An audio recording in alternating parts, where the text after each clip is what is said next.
Hey, before we get into today's episode, I want to shine a light on the episode's sponsors. Let me introduce you to a game changer in the world of content creation, Opus Clips. Imagine a powerful app that transforms your longer videos into engaging bite-sized reels that not only capture attention, but also promote your brand, your business, or even you. Most of you have seen the Beyond Business reels of past guests or even me flowing through your feed as you scroll. I love to take credit for the hard work of editing, captioning, and posting to multiple platforms multiple times per week, but Opus Clips does it all for me. With Opus Clips, you don't have to be a video editing whiz to create stunning clips that resonate with your audience.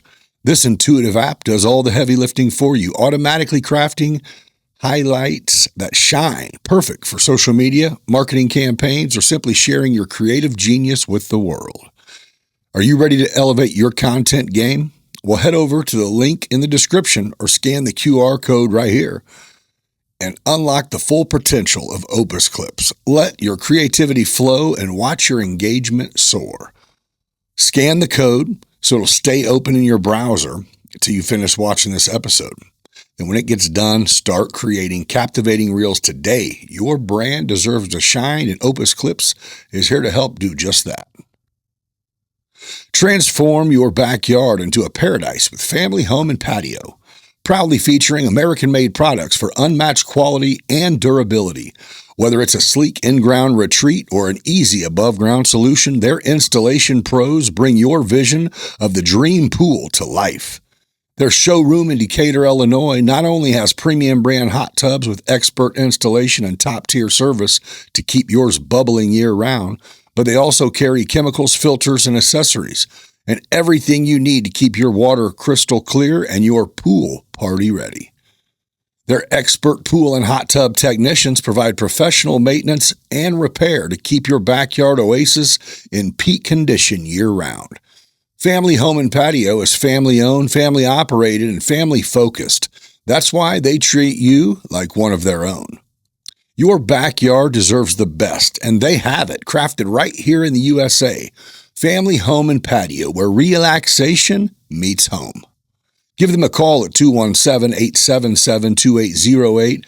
Visit them online at familyhomeandpatio.com or stop in their showroom and have a discussion about how they can make your dream a reality. If you're looking for delicious, healthy meals delivered right to your door, Factor has got you covered. A lot of us who have unhealthy eating habits is simply because we're trying to accomplish everything we can during one day without much time for meal prep. Factor specializes in customizable, affordable meal plans to fit your lifestyle, whether you're trying to eat healthier or simply don't have time to spend in the kitchen. With a wide variety of chef-prepared meals, you can enjoy nutritious options that save you time and keep you fueled throughout your busy day. You get walk through the meal plans where you can specify what you do and don't like, what you're looking for. They accommodate gluten-free, high-protein, low-carb, low-calorie, or you can just do chef's choice if you're not a picky eater and want to be surprised. Quality meals professionally made, packaged, and delivered. If you're thinking there's no way a pre-made refrigerated dinner could taste good, you're in for a surprise with Factor. The quality and portions are exactly what you need, and when you try this, there will be no turning back. Here's the best part. For our listeners, you can get an incredible deal. Use code BB50 at checkout, and you'll receive 50% off your first order plus 20% off all future orders. It's the perfect way to make healthy eating easy and convenient. So head over to Factor75.com and start your journey to healthier meals today. Don't forget to use that code BB50 to unlock your discount. If you're looking for top-notch drone services, look no further. Aerial Elite Solutions specializes in providing high-quality aerial imagery and data for a variety of industries, including real estate, construction, agriculture, telecom, and more. Whether you need stunning photos to showcase a property, detailed site surveys for your construction projects, or captivating footage of your event, Aerial Elite Solutions has the expertise and cutting-edge technology to deliver exceptional results. Their team of skilled professionals is dedicated to capturing breathtaking visuals that elevate your projects and help you see things from a whole new perspective. With Aerial Elite Solutions, you're not just getting a service, you're getting a partner committed to bringing your vision to life. So if you're ready to take your business to new heights, literally, reach out to Aerial Elite Solutions today. You can visit them online at flyaes.com, aerialelitesolutions.com, or give them a call at 217-330-7226 to learn how they can help transform your projects with their drone services. As we all know, storm season can bring unpredictable weather, and protecting your home, family, or business is more important than ever. That's where Midwest Lightning Rods is here to help. With nearly 100 years of experience in the lightning protection system design and installation industry, they are the trusted experts keeping your property safe from the dangers of lightning strikes. Midwest Lightning Rod specializes in creating customized solutions tailored to your specific needs, ensuring your home is a safe haven during the storms. Their dedicated team understands the importance of safety and offers free estimates to help you decide the best protection for your property. Don't leave safety to chance. Reach out to Midwest Lightning Rods today and give yourself the peace of mind at knowing you're well protected. Visit lightningstrikes-weprotect.com or give them a call at 217-872-4676 to learn more about how you can become part of the community that's been protected by Midwest Lightning Rods. Big thank you to the sponsors for supporting the podcast, helping us bring this great content. And now, here's what you've been waiting for. Let's get it. Welcome to Beyond Business, where stories come alive. With guests from every corner, we're ready to dive. New episode every 5 days, new voices to share. Laughs and insights, we're all in this affair. Beyond Business, come take a seat. Join the conversation, it's a journey that's sweet. Life lessons learned and laughter from the heart. With every episode, we're making a start. Hey, thanks for joining me on Beyond Business. Sitting down with me in the lab today is Jamian Holder Sr., local entrepreneur. And it's been on the books for us to get in here and chop it up for a bit. I think I was under the weather last time, but thanks for coming in, man. It's a pleasure. You got that bug. I had it. Dude, I was past it and still had it. It was like I couldn't. It lingers for a while. You lay on your back all night and then wake up the next morning, you coughing all over again. So you whatever I said I couldn't do it, you're like, yep, been there. I had it. And I mean, I'm the kind of guy, like, I guess I'm so busy. I don't get sick. I can relate. Yeah. I very rarely ever get sick, and if I do feel something coming on, it's hot clothes. Ain't no time for no. I have a severe cold and sinus and a shot of Hennessy. That's it. That's what I'm saying. Fight this overnight to go. But yeah, it grabbed a hold of me, man. And I mean, like, I just wanted to be a baby in my mama's arms. That's it, dude. It was rough. That was it. Yeah, it was rough. So that uncomfortable shit. But it's just the season. Nothing works. No. Nothing fixes it. No, I think that's what I did. I think I was just removed for a couple of days, not because I was sick, because I was trying to take everything to stop coughing that I'm over there on the syrup. Yep. I was out. So did you grow up here in Decatur? I did. Okay. How old are you? I'm 41. I'll be 42 in June. Okay. Where'd you go to school at? Eisenhower. All right. Was you an athlete? That's the crazy part. I wasn't. No? I didn't try out for any sports, which I hated. I regret. That's the only regret I have. I didn't try out for any sports, and I did just enough to get out. All I wanted to do was make some money. Right. That's it. I did just enough to keep my pops off my ass about my grades, and I just wanted to make some money. Is your pops, are they both still with us? No, my pops has passed on. Okay. Were they together through your childhood? Was your mom and pops together? Yeah. So when I have to break this down all the time, my pops is actually my grandfather. Okay. But my mom, I got to that age where it's like, you need a strong male in your life because you get a little ahead of yourself, kid. So I was sent to live with my grandparents. Okay. And so from the age of 11 up until 21, okay, they raised me. So whenever I say pops, that's your or my father, that's my pops. Yeah. So, got you. Mm-hmm. Hey, well. Yeah, he passed, this year makes This will be 5 years this year. Okay. All right. So he was, he got to see you become what you was going for, at least, or at least start. At least start. Yeah. When he was here, I was working at Ameren. Okay. And I was still an apprentice. And I had 3 things that I wanted to achieve before he left. And I didn't achieve those things. I did achieve those things, but he was already long gone. Right. I wanted to graduate from my program at Ameren and become a journeyman. Okay. Which I did that, which is where I learned a lot of the things that I do now. Sure. I wanted to buy a house and I wanted to get married again. Okay. So I did that, and he wasn't here to see it, but I know he was with me. Sure, in he spirit. was. Yeah, he was with me in spirit. Sure, he was. Yeah. But, all right. So this is just my curiosity, right? Mhm. So when you say you didn't try out for any sports, I mean, even as a young kid, like my thing was almost just, I won't say sports was halfway a babysitter, but like if it was baseball time, we just got signed up. Like you're going to go. Yeah. So is it when you were younger? It was like, you kind of have to just be put into that shit. And no, it wasn't that. I mean, I would have. you just weren't interested. I was interested. I was afraid. Okay. Yeah, I lived in fear a big portion of my life, and then of what? Not being good enough. Yeah, not being good enough. Yeah, I understand. Just afraid, and so isn't that crazy? The crazy thing is when I stopped being that way was when I fought Aaron. Yeah, I was actually Aaron's first win, but dude, I was in that with the okay. mindset that I'm going to stop telling myself I can't do something before I even try. So win, lose, or draw. I mean, I don't care how the fight goes. I could punish him the whole fight. You're like, I can get punished the whole fight. I'm going out there. Oh, so that was a life hurdle. That wasn't a show. That was your life hurdle. That was me finally wanting to put that afraid to fail, afraid to fly version of myself. He had to go because it was holding me back in life. And you recognized it. Yeah. Did someone tell you? No. Or you were just like, no. Come on, dude. No, one thing that I've absolutely learned how to do is to sit still for a moment and just reflect. Okay. Valuable, very valuable for me. Sitting back and just looking at myself for a second and thinking like, okay, a year ago today, what was I doing wrong?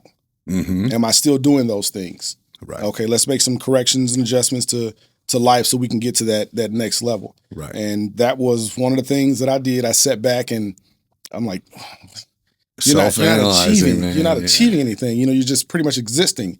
And it's because I was afraid.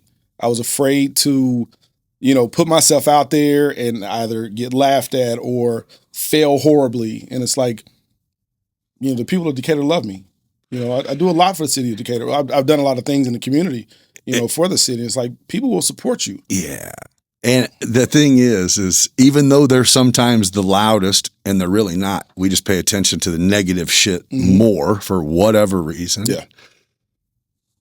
Usually the people with something to say, not just about you or me, but overall are the ones who it's like, really? You could really listen. Are you the one talking? You know what I mean? And that's something else that I've learned too. A lot of people that have so much to say, you couldn't fuck with me on my worst day. That's what I'm saying. Pardon my language, but you couldn't walk down the street in the shoes that I have to wear. It's impossible. Right. So it's not even why am I listening to you? Right. Oh, I've had my bouts too to where it's like, you know what? Let me not. I'm a quick reactor, which I've learned to stop being. You know what I mean? It used to be, I'm firing, and then it goes, oh, God, I'm supposed to be a professional. Man. Right. Right. I just was me for a minute. Yeah. Yep. I understand. No, that's cool. All right. So you get out of high school. You graduate high school? Mm-hmm. Okay. Class 02. And then straight to the workforce? Yeah. So you said you knew you was trying to get some money in high school. You was like, my goal is to get out of school so I can get some money. Mm-hmm. Did you have any jobs or did you hustle in high school? Or no, did you? I washed cars and I worked at McDonald's. Okay. Every hour that I could work, I worked it. I love it. So my Saturdays, my Friday nights when, my buddies or whatever, especially everybody getting cars and everything, I had my own vehicle and instead of me being out riding around or at the movies, I'm going to work. Right. and that's what I did. So you're like, hey, they're giving away money over here. All you have to do is be here. That's it. Just show up. No, not at McDonald's. When you worked at McDonald's, right. Yeah, you actually had to have the hustle or whatever. Yeah. But, no, but you know what I'm saying. Most people, it's like, what are you doing? You guys are out spending money to hang out when you could just come get on board. Come bro. make some money. Yeah, come get some money. After I graduated high school, I started working at U.S. Cellular. Yeah. And I started out as just a sales associate, became a store manager, and then they expanded here in town and whatnot. So myself, another gentleman, we worked at U.S. Cellular for a little while, and then from there I went to Caterpillar. So how long, like age wise, before you when we went from U.S. Cellular to Cat, how old are you talking there? Early 20s or 20? Yeah, 20. Okay. I think I was 20 years old. Okay. Who knows? Okay. So when you went out to Cat, I would assume that was a good. I mean, that's a great move for a 20-year-old. Hell yeah, dude! $900 a week. That's what I'm saying. 20-year-old. Yeah. Oh, so when you seen that opening, it was like that's where. Yeah. Yep. So at that point, were you were just trying to figure out what you could do with your time and talent, no matter what the job was, to make the most money in your hour? Yeah. Right. Yep. Right. Yep. So and then I had a kid on the way. So okay. It's like, all right, we can't. These little bitty paychecks ain't gonna work anymore. Right. You got to go get some real money. And so I started working at Caterpillar. And I think we started out at $17.94. And so even $17.94 with the 10-hour days, the Saturdays and stuff, I was still taking home $800 or $900 a week. Yeah, and that seemed like insane money for that, right? Yep. Right. Shit, you still anybody now if you're still bringing that home, good for you. Yeah, man, 20 years, in your 20s too. Yeah, that's where it's at. I didn't save any of it. I spent it. Of course, I spent it as fast as I got it. Sometime I spent it before I got it. For sure. Wait, this card means I can owe you money? Oh, yeah. Overdraft? Right. Oh, let's do it. Let's do it. Right. That was my younger stupid days, but we all did that. Yeah, so I left Caterpillar and we had a 5-week shutdown. And it was something about me laying the air because I was a robot operations specialist, a welder. I put a tool down on the workbench and we left for 5 weeks and I came back and that tool was still there. And it was, I don't know what it is. Like I said, I pay attention to a lot of everything. I pay attention to everything. And it's like, Jamie, do you really want to be, in the next 5 to 10 years, do you really still want to be right here in this spot? And I said no. So I left there, went back into the cell phone game as an area manager for AT&T. Okay. I had 5 stores that I managed, and I loved it. Okay. I mean, I loved it. Base pay $55,000 a year plus commission. I was going to say you commission off, yeah. Plus commission, plus I got a percentage of store sales for all of my stores. Right. And then they took all of us up to Chicago, big fancy hotel, giving away TVs, trips to Mexico, and it's like, all right, guys, let's get down to business. And they cut us back to $40,000 a year, no commission. No, nothing. They wanted us to lead from behind the store, not the front of the store. And I was like, nah, that's not going to work for me. Oh, so you're like finally a performance-based job and then they yank it. And I overperform everything that I do. So how long were you there for a couple of years to get that salary before? No, I came in the door at that price. Yep. And what the crazy thing is, the gentleman who was the district manager when I lived in Colorado for 2 years, he and I played on the playground together.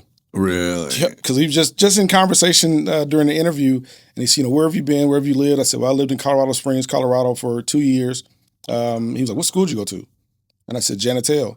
He said, I went to Janitel. Are you kidding me? So just passing the conversation back and forth. He remembered like the surrounding area because there was mining equipment that was just left out there, and we all would go play on it. Oh, yeah. Remember that. Turned into a playground. Yep. So I found my yearbook. It was at my mom's house. I got my yearbook, and I go through it, and there he is. Sure enough, huh? Yep. So how long were you making your money before you went to Chicago and they cut you guys back? Probably 8 or 9 months. Oh, yeah. I didn't even make it a year. Right. Yeah, because you coming back to $40,000, and at that time I had 3 kids by then. Right. All by the same woman. She and I were married and got divorced, and you're talking knocking 10, 15 a year plus commission equals like a 50 a year, right? Right. I mean, the commission, and like I said, I'm good at what I do, and I can talk. So I mean, there were nights I would be at Walmart out in Mount Zion, which is where my primary store is. And it was a lady in there looking at phones. I opened my store up at 11 o'clock at night and sold her 2 phones. Let's go. And my district called me the next morning. He said, hey, your computers are a little off. I said, why you say that? He said, showed a transaction last night at 11:30. I said, that was me. Yeah, it wasn't off. Yeah, that was me. So, I mean, I just like to overachieve. Has it always been like that? Yeah. Yeah. Yep. So we're going to go back before we go forward real quick. And this is, again, I grew up here too. So in high school, when did you say you graduated? 02. 02. Okay. So in the late 90s, early 2000s, it doesn't seem, you don't strike me as a type that was like ripping and running. What, like out in the streets? Yeah. No. Why? No. Because it wasn't an option? Because I didn't want to let my father down. Okay, so that was he wasn't the type to go get a belt or something like that. He would whip me by being disappointed in me. Oh, psychological. Oh, man, I do it to this day with my kids. It's the best. Yeah, it's the most nonviolence is the best. I don't have to strike you at all. Yeah, but I'm gonna let you know you disappointed me. You let me down. Ooh. I expected more of you from that.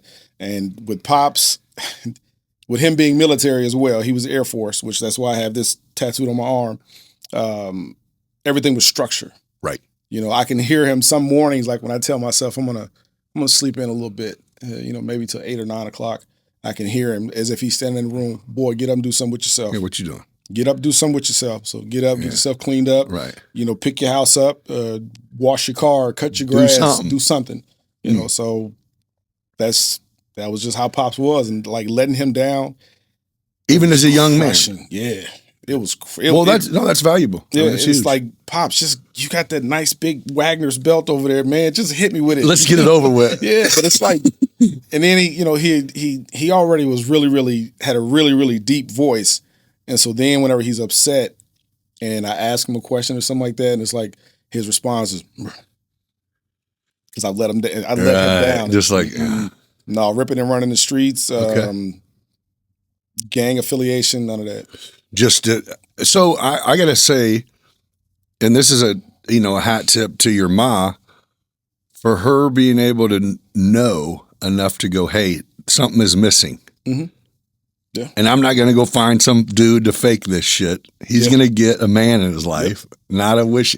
I mean, that was the choice that made you do everything that you're saying. You know what I'm saying? Not necessarily, but I held a grudge against my mom for years. Until it made sense? Oh man, until it didn't make sense. It didn't make sense to me until I was but I probably was 30. And I held a grudge against my mom for all those years. Like what you felt like you gave up on me. You abandoned me.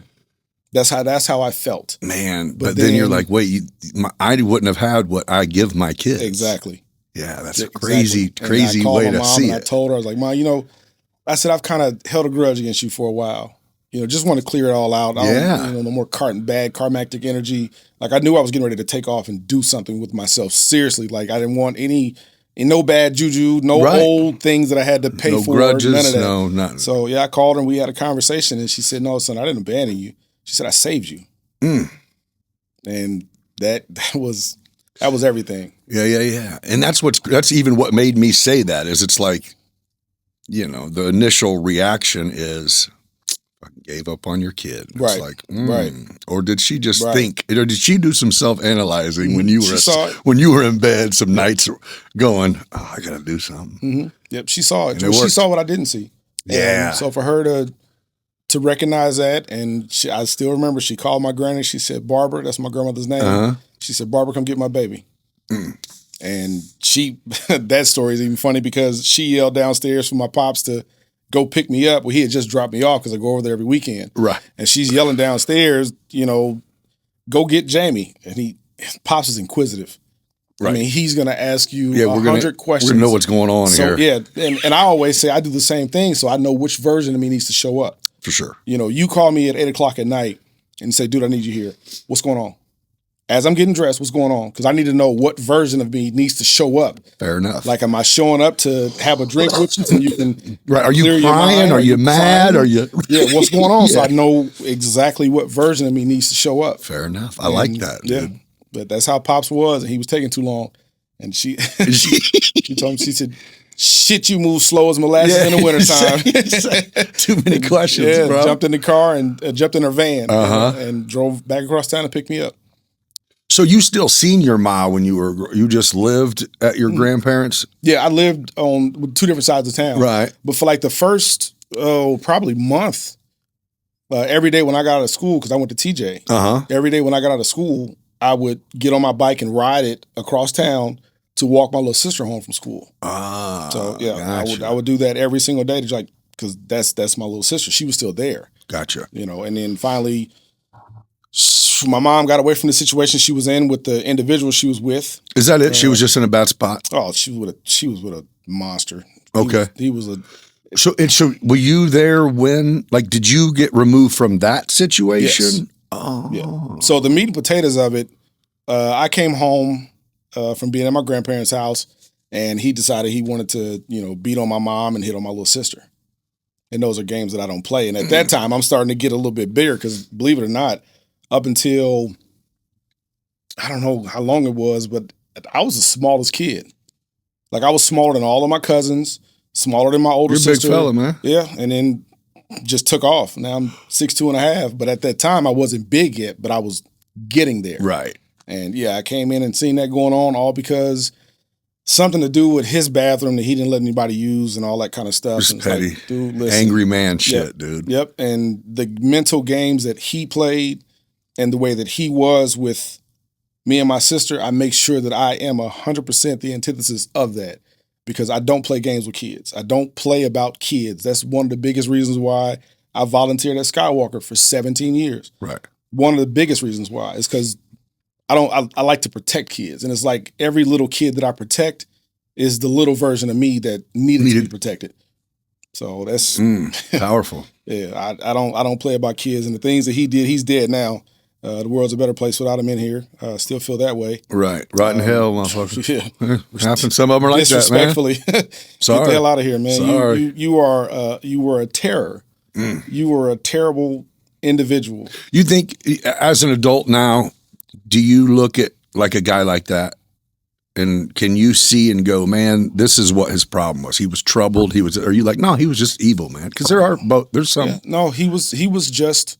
I mean, he had his mother, sweet lady, not his biological dad, but her husband, one of the coolest. I mean, if it was back in the 70s, I know he was a player. Just the way he carried himself, real smooth, and you shake his hand. Hey, how you doing, young man? Yeah, young real player. Smooth talk. Yeah, smooth talking individual.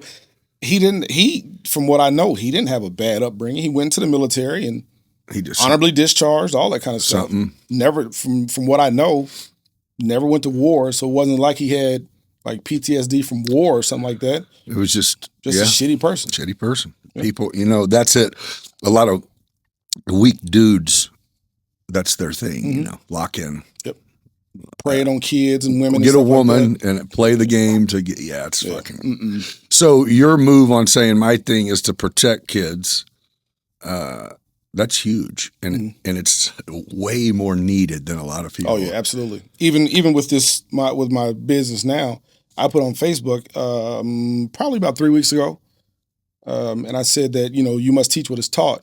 Mm-hmm. So therefore, I, Jamie and Holder, proud owner and operator, Holder Family Helping Hands LLC, for 1 to 2 weeks at a time, I will take a young man under my wing and teach them basic things, electrical.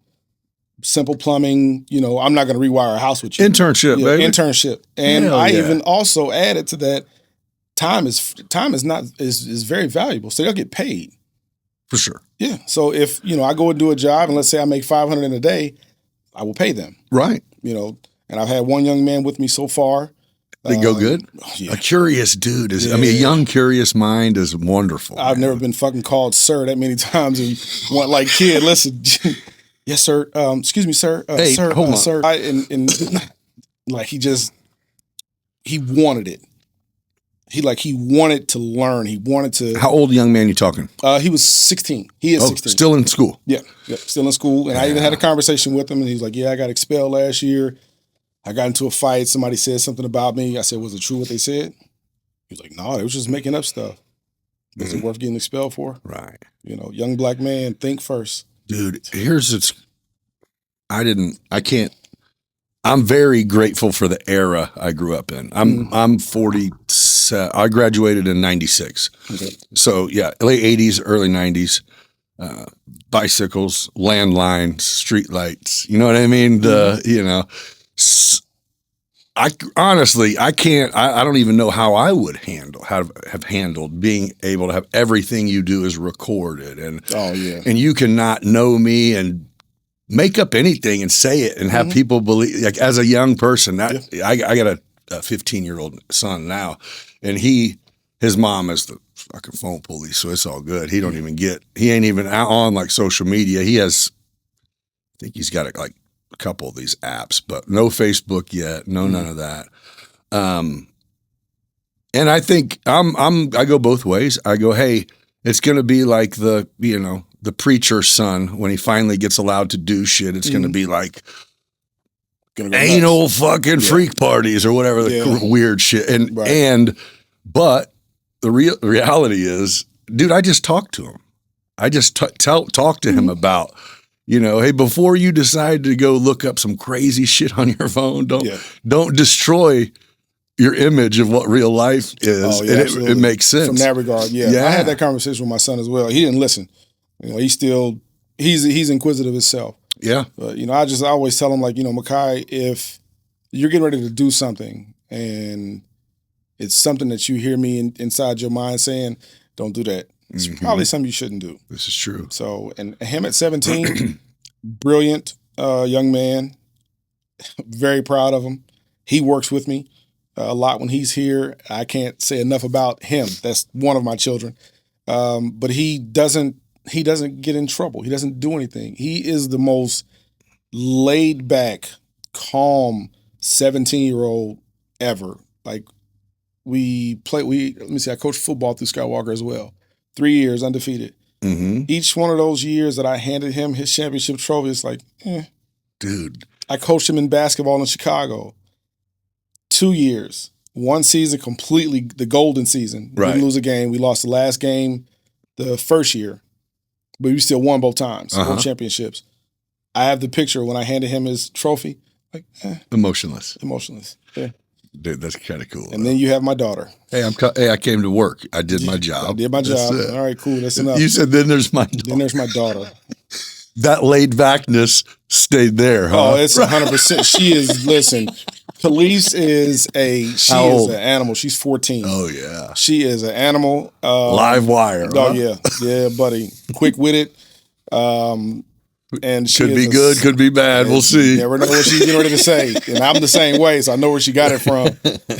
Then my oldest child, Jamie and Junior, he's special needs. Okay. Was born 3 months premature, 1 pound, 14 ounces. And I still remember the day the doctors told me, they said, well, you might want to go ahead and call the family in because he's not going to make it past his first 12 hours. And I looked him square in his face and I said, that boy comes from good stock. He'll be all right. Well, I understand the optimism, sir, but I don't want to hear it. Is that faith? Is that faith in God, or you just felt it, or I don't know? I can feel it. Yeah, you're like, no. I'm not a religious guy at all. Not at all. I'm spiritual, absolutely. I believe in the energies and things like that, but like putting a label on it. You believe in something? I believe in God. Yeah. Okay. Absolutely. Okay. Yeah, there is a power. Right. Okay. Okay. I thought you were just saying you don't. I'm like, you seem too smart to have been outside and not believe there's something. Oh yeah, absolutely. I've seen too many things, and even the night that after my son was born, was describing one. Yeah, the night after my son was born, and after talking to the doctor, I was laying in my room. I was still living in my grandparents' house at the time, and I was laying in my room, and I was crying. And I heard this loud, thunderous voice say, "What are you crying for? What are you crying for?" And I sat up because it sounded like Pops, but he was upstairs. Right. And just laid back down. And I mean, there was some trials and tribulations, a couple of cold blues and things of that nature, because I worked third shift at Caterpillar. And some nights where I got off work in the morning thinking I'm going to go home and go to sleep. And it's like, no, we just got a call. JJ coded. So my kid's mom would have to drive us over because I got my license suspended driving fast. I had a 99 Monte Carlo SS. You worked it, and oh yeah, hell yeah! It had 160 on the dash, and I wanted to see if it could do it, and it wouldn't, of course. But yeah, I lost my license, so she would have to drive us over to Springfield. And one time they called, and we shoot over there and get over to Springfield in like 20 minutes, and it wasn't even him. It was another little boy in an incubator next to him, but the name, something, I don't know if it was something about the way the name was or something, but they called us. They was in panic mode too. Yep. So.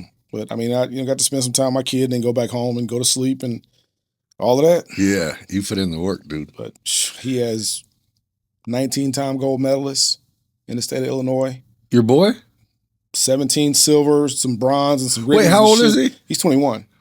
He'll be 21 in June. Wait. So they said he wasn't going to live a day. They said he wasn't going to make it past his first 12 hours.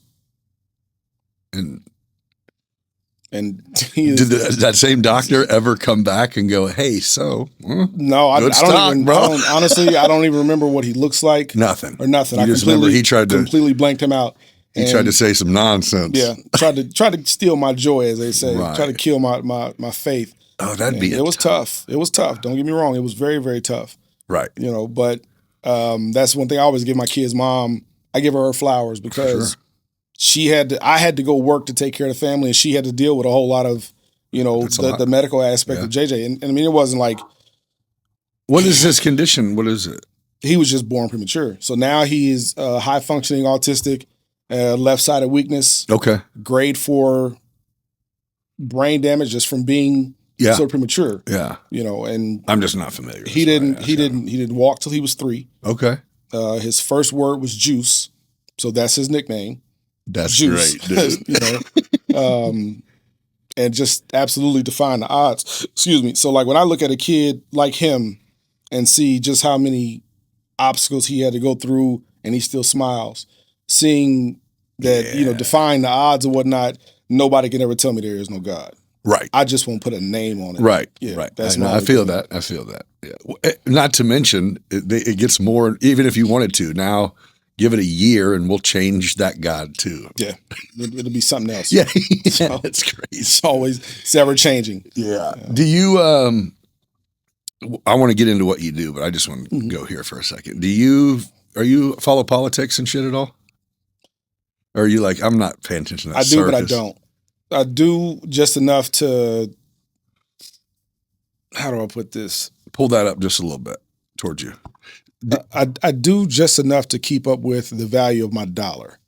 But after that, so how crazy is you follow this Doge thing? They're uncovering all the money that we've just been giving away. Come here. Yeah. I mean, it's like, wait, if you guys are on me about my little small business taxes and we're still in billions? Thank you. Come on, man. From a businessman standpoint, that is insane. It's sad. I just have to laugh can't get mad, I guess. No, there's nothing you can do about it. There's nothing all you can do about it. Yeah, we can. Pay before 18th. Pay again. Yeah. I've always said, it's like, why do we send so much money overseas?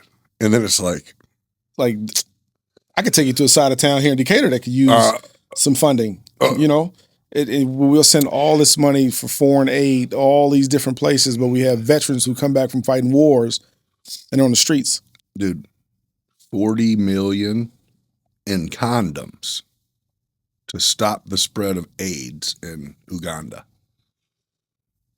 $40 million in condoms? In condoms. And it goes, yeah, they didn't make it. What are you talking about? That's like me and you know each other. I go, dude, go to Uganda. Just set up any corporation. Mm-hmm. I'm about to get us a bunch of fucking money. Yep. Hand out some rubbers, bro. There you go.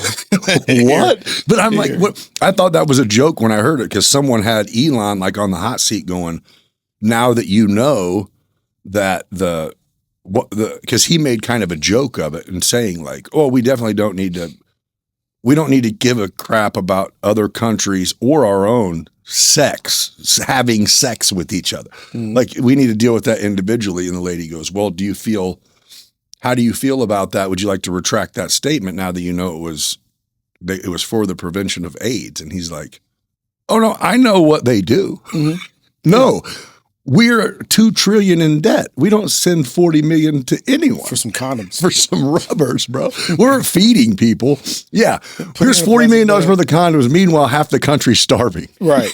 Wait, what? Doesn't make sense. Yeah, I don't know. That's the part of politics I don't get in. Even though that $40 million, I may have contributed $2 to it with my taxes. It's still a lot of $40 million. You give $2 to. Yeah. You're giving all this foreign aid all over the place. And home is rough. Charity starts at home, man. It's got to start at home. So I believe in, before we get to spreading it all out all over the world, like, let's make sure that home is good. Yeah. Let's make sure we're good. Our infrastructure is sound and and up to date. Let's make sure our education system is actually teaching kids to think versus teaching them to be good employees. That's the other part. And I even remember when my son was in school, he was going to Johns Hill, and his teacher and I had we had got to kind of a crossroads. I didn't care for. She was upset that I would not allow my son to read like Dr. Seuss books. Okay. Because my son is too intelligent to read Hop on Pop with a mop. Like, no, I had my son reading portions of the 48 Laws of Power. I had my son reading one of Jay-Z's books, Decoded. My son has read chapters out of Sun Tzu's The Art of War. Right. He's like actually read things, and it's like, Keegan, you're going to come into words that you don't know.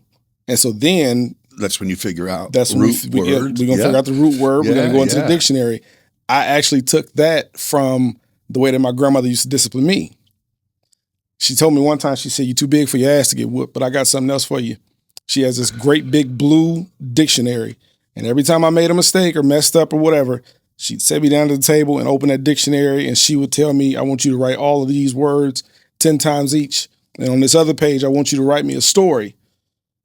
Do you know how hard it is to write a story when only words you have are like aardvark and anachorn? They're all from the same. It's all from the same thing, you know. And it's like her thumbnail. She would take it and she'd just, cut my head in half. Open that book up and tell me, write all these words and put them in a story. And then on you don't know what they mean? Read next to it. There you got that. And so that helped my vocabulary. I hated it then. Yeah. But now being able to have a conversation with anybody on any level is amazing. So I actually started doing that with my kids. I used to give them a vocabulary word every Monday. Yeah. By Friday, you need to know how to spell it, how to say it, and how to use it in a sentence. By Friday. Right. So, and would you put like random kind of relevant words that eventually they would need, or would you go totally off the rails? Oh, I'd go all over the place. Right. Especially if I learn a new word that Sunday, this is going to be my kid's word. Oh yeah. Because now I need to also learn it. We're going to start using this. Yeah, we're going to use it. I want you to be able to talk. You know, and like I tell my son, like, you know, you might be sitting at a table one day, just like even teaching them proper table etiquette. Yeah. How to really cut a steak off the back of the fork, not jamming it down like a caveman, just teaching them things like that. And I can't remember if it was my sister or if it was their mom that was like, "Why are you so hard on them about the way that they eat?" You know, they could be sitting down at a table with a gentleman or a lady or somebody and getting ready to sign $1 million deal. And I got that from Bill Gates. When Bill Gates interviews his interns, they come in and they sit down. When the food comes there, if the applicant takes the salt and pepper and immediately starts putting it on his food before tasting it, they wouldn't get it. So proper table, not saying that. No, what you're saying is right on the money too. And I can also hear my mom or sisters going, "Relax, he's only 5." And it goes, no. If we just decided he's big enough to cut this up, then by the time he's 6, he's going to be cutting it up properly. Exactly. You know? Exactly. Take a bite, put your fork down, and don't stuff your mouth. You know, take smaller bites so that if I ask you a question while you're eating, you can halfway answer me, even though it's rude to speak with food in your mouth. But a jaw full of you ain't going to get there. No, because you know my kids have been places. We've sat down in beautiful restaurants and eaten, and it's okay. Like, you're not gonna embarrass me in here. Right. Yeah. Right. So, that's fun. That's just weird. I mean, that's very relevant. I never really even put a thing on it. But for you to go, no, this is one of the things we teach. It's like, yeah, I can relate. I can relate completely though, because we go a lot of travel ball, right? Mm-hmm.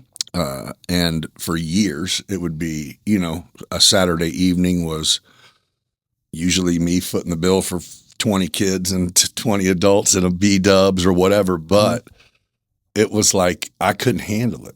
Like I would, like all the parents kind of knew. Mm-hmm. I'm just the one who goes, "Hey, like we're not all of that." Fight. Oh, you talking about bouncing all over the place? Oh, yeah. No, you know, even whenever we would like walk up to games, it would be like, that fuckery is out of your system. Absolutely. You guys are a troop right now. Yep. And so it went from being like, it was almost a joke that I was hard on everyone, but I wasn't hard on them. I loved the shit out of them. I just was going providing structure. Yeah. We're going to not have to find you ever. You're going to be right here. Yep. I'm the exact same way. When I go to a store with my kids, well, now I don't have to worry about it because they're all big. Right. You know, so I can see them. But when they were little, I need to be able to see you. Right. Stay right here. Yep. That hiding in the clothes racks and stuff like that, never allowed doing that. Yeah. Nope. I remember doing it. I've done it once with my grandma, and I think that's probably the one time she did discipline me by grabbing me by my ear or something. So you just decided you don't want nothing here, huh? Exactly. Exactly. No, that's great though.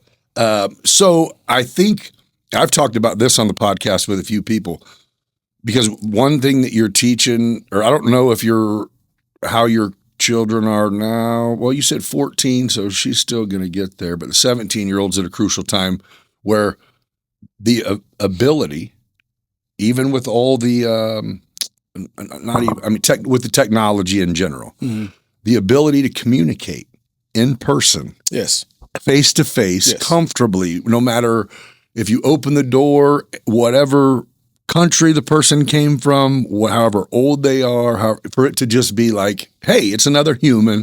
How we do? That's so valuable. So, I mean, listen, dude, I've even not just teaching them how to talk, but teaching them the importance of when you shake a man's hand, you look him in the eyes. Give it a grip. Yeah. Courtesy. You ain't got to almost break his hand, but let him know you're put there. Something on it. Yeah. And he was like, he would ask me like, why? I said, well, when you shake a man's hand and you look away, that's a sign of fear. Yeah. Or you feel that you're inferior to this person. Right. So when you shake a man's hand, you look him in his eyes. Yeah. You know, and if he holds on for a minute, you hold on for a minute and you make eye contact. Yeah. It's just the way you should carry yourself as a young man. Yeah. And you won't notice what's going on until you shake someone's hand and they limp hand you and look away and you go, what the fuck you do? Yeah, man, shake my hand right. Get up in here. Put something on it. Let's be men again. That's funny. No, but I say that because I think that it is personal communication is becoming a lost art. That's one of the most valuable. Like, you can not be that smart. Honestly, you cannot be a master of any trade if you are good at. If you can talk.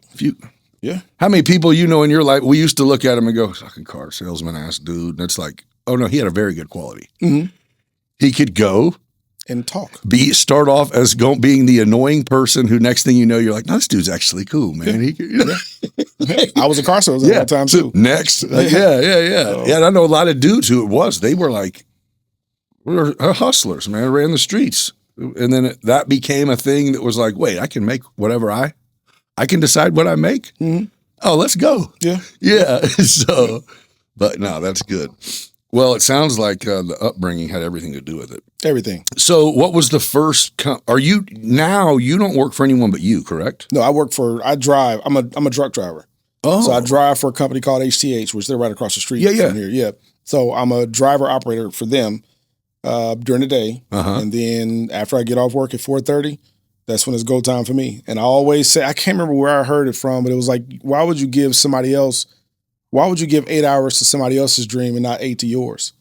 So I try to make sure that, of course I work 10 and a half hours. Right. I can't give myself 10 and a half hours. So I got to sleep at some point. But I try to make sure that when I get off work from there, I have it all structured out to where I'm home by 7:30, 8 o'clock. But in that time frame, I've probably installed 2 hot water heaters. I've probably, fixed 5 sinks, 5 leaks, this, that, and the other. So in that time frame, the company, what is the Holder Family Helping Hands? Yep. That is like a handyman type, home maintenance. Yeah, I was trying to know what the hell the word is. But painting, everything. Okay. And there's some jobs that I have to unfortunately turn down just because I don't have the equipment. Oh, it's only proper of you to be the one to say I can't. I'm not going to be able to do that because of this. Right. If you got anything else. Yeah, I mean, and even like with the way I run my business, I make sure that it's fair.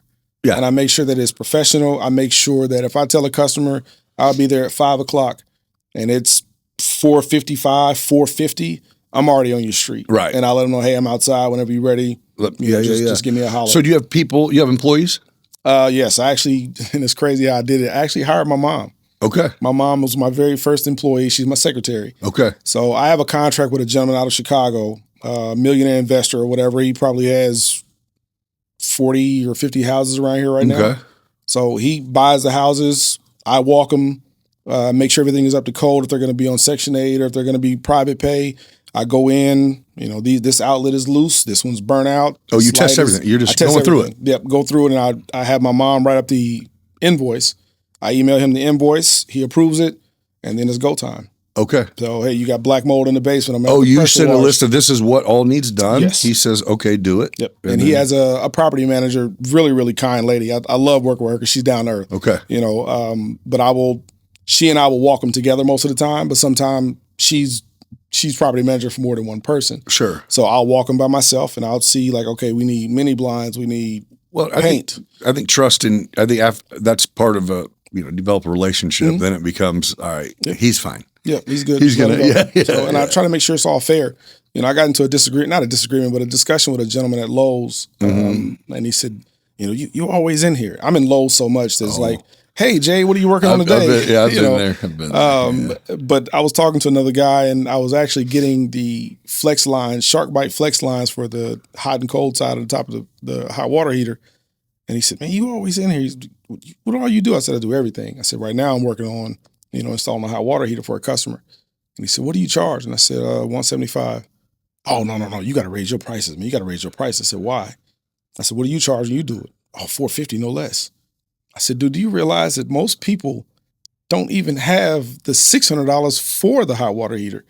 And now you want to charge them $450 more on top of that plus material? He's like, yes, that's exactly that's what he said. And I said, that doesn't make sense. He was like, man, you cutting yourself short. I said, how? I said, how many hot water heaters do you do a month? Oh, about 5 or 6. I did 13 last weekend. Right. And it takes me 42 minutes. Right. I time myself. You're like, I got this shit down to a science. Yeah, most of the time while the hot water heater is draining, I'm already doping the top of the other one. I already got this going. We're going to slide, and let's roll. Shift it in, hook the gas line up, test for leaks, fill it, and let's go. You're hot. We're done. Man. And then I call my scrapper and tell him, hey, I got a hot water heater for you to come get. And he'll come to the house and get the hot water heater and get it up out of here. Huh.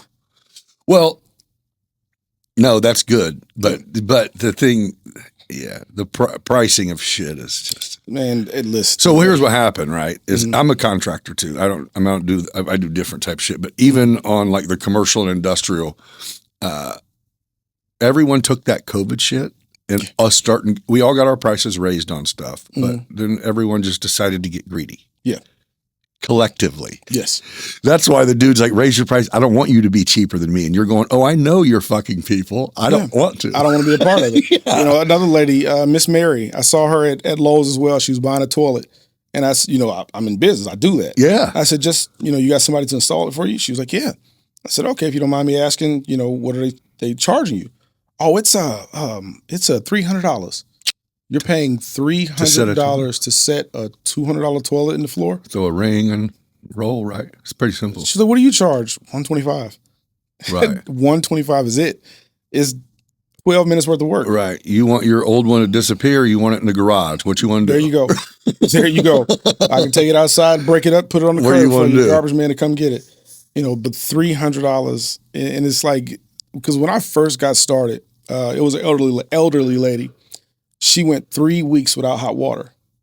Because she couldn't afford it. She couldn't afford it. She fixed income. So her son comes in town and he finds out mom doesn't have hot water. She has these tall pots on the stove that she's heating her water with to clean herself, to clean her dishes and things.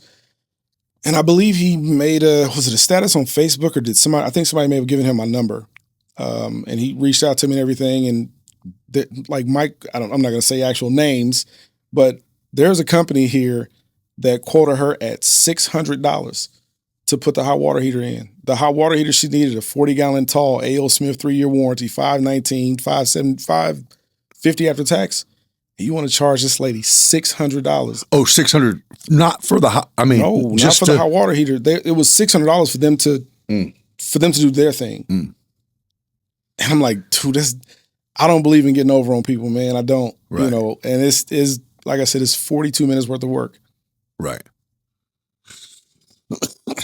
Well, I just don't believe in it. I mean, and it's, like even like he was saying, he does like 5 or 6 of them a month. And I was like, I did 13 in a weekend. Right. Friday, and so when my son is here, that's when I really book my schedule up, because I can tell him, Keegan, go dress that hot water heater, get it ready for me. While I'm over here doing this with this one, getting this one unhooked and all that kind of stuff, he knows how to do that. Right. You guys got it. Yeah. Even on like some houses with furnaces and stuff like that, that want a light and short cycle and things like that, pretty much got that down to a science. Makai, we need to take that upper limit switch out, lower limit switch out, or take out the thermocouple, clean it, put it back in. He can do it. Okay. Yeah, so, you guys know your shit. Yeah. Well, good for you for not trying to, I mean, of course, let's not bullshit anyone. The whole idea is to make a better living. Yeah. To create something, but to not take people through the ringer. I think that's the valuable part is, hey, what about the person who you gave the quote to who doesn't call you back and they don't have anyone else? So now they're just don't have it. Yeah.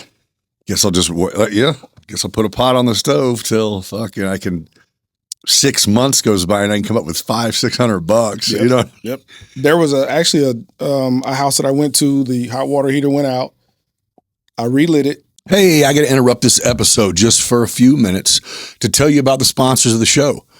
If you're looking for healthy, delicious meals delivered right to your door, Factor's got you covered. A lot of us who have unhealthy eating habits is simply because we're going nonstop throughout the day. And when the evening comes, we're about ready to crash after we shower, not to spend 45 minutes in the kitchen. Well, Factor specializes in customizable, affordable meals that fit your lifestyle. Whether you're trying to eat healthier or simply don't have time to spend in the kitchen and are tired of spending your time in a drive-through line, Factor's got you with a wide variety of chef-prepared meals. You can enjoy nutritious options that save you time and keep you fueled throughout your day. When you get online to set up your plan, you can specify what you like and don't like, what you're going for, whether it's gluten-free, high protein, low carb, low calorie, or if you're not a picky eater and just want that palate to be surprised, they have Chef's Choice, where chef picks it and they deliver it. They're quality meals, professionally made, packaged, and delivered. I know a lot of you think there's no way a meal that's made some days ago can be any good. You're in for a rude awakening here. They have you covered. You're going to thank me for trying this. And when you do try it, you can get an incredible deal. Use code BB50 for a limited time. You'll receive 50% off your first order. BB50. And you'll get 20% off all future orders, but you have to act on that 50% first. It's a perfect way they're making healthy eating easy and convenient. So head over to factor75.com and start your journey to healthier meals today. Don't forget to use that code BB50 to unlock your discount. Your backyard should be more than just a patch of grass. It should be a destination. At Family Home and Patio, they bring the best of relaxation and fun straight to your home. Immerse yourself in luxury with their top quality hot tubs built for comfort and crafted right here in the U.S. Take a plunge with a brand new pool, whether it's elegant in-ground escape or a convenient above-ground favorite. They install them all. Keep it sparkling with their full line of pool and spa supplies, and trust their expert technicians to keep your water clean and clear and your equipment running smoothly. As a family-owned business, they believe in quality care and craftsmanship, and because your backyard deserves the best. Upgrade your outdoor space with Family Home and Patio, your trusted source for everything pools and spas. Call 217-877-2808. Visit them online at familyhomeandpatio.com, or if you're in Decatur, Illinois, come on through and pay them a visit and see how they can make your dream oasis a reality. Let me introduce you to a game changer in the world of content creation, Opus Clips. Imagine a powerful app that transforms your longer videos into engaging bite-sized reels that not only capture attention, but also promote your brand, your business, or even you. Most of you have seen the Beyond Business reels of past guests or even me while you're scrolling through. I'd love to be the one taking credit for the hard work of clipping, editing, posting, all that multiple times per week. I don't do it. I drag it, drop it. Opus Clips does it all. You don't have to be a video editing whiz to create stunning clips that resonate with your audience, and you don't have to try to learn how to become a video editor. This intuitive app does all the heavy lifting for you, automatically crafting highlights that shine perfect for social media, marketing campaigns, or simply sharing your creative genius with the world. If you're ready to elevate your content game, scan the QR code right here to unlock the full potential of Opus Clips. Let your creativity flow and watch your engagement soar. So what are you waiting for? Click that link and start creating captivating reels today. Your brand deserves to shine, and Opus Clips is here to help you do just that. Aerial Elite Solutions is a drone service provider specializes in providing high-quality aerial imagery and data collection for a variety of industries. Whether you need stunning photos to showcase a property, detailed site survey for a construction project, detailed inspections using IR, or captivating footage for your events, Aerial Elite Solutions has expertise in cutting-edge technology to deliver exceptional results. With FlyAES.com or contact them at 330-7226 to learn how you can transform your business with their service.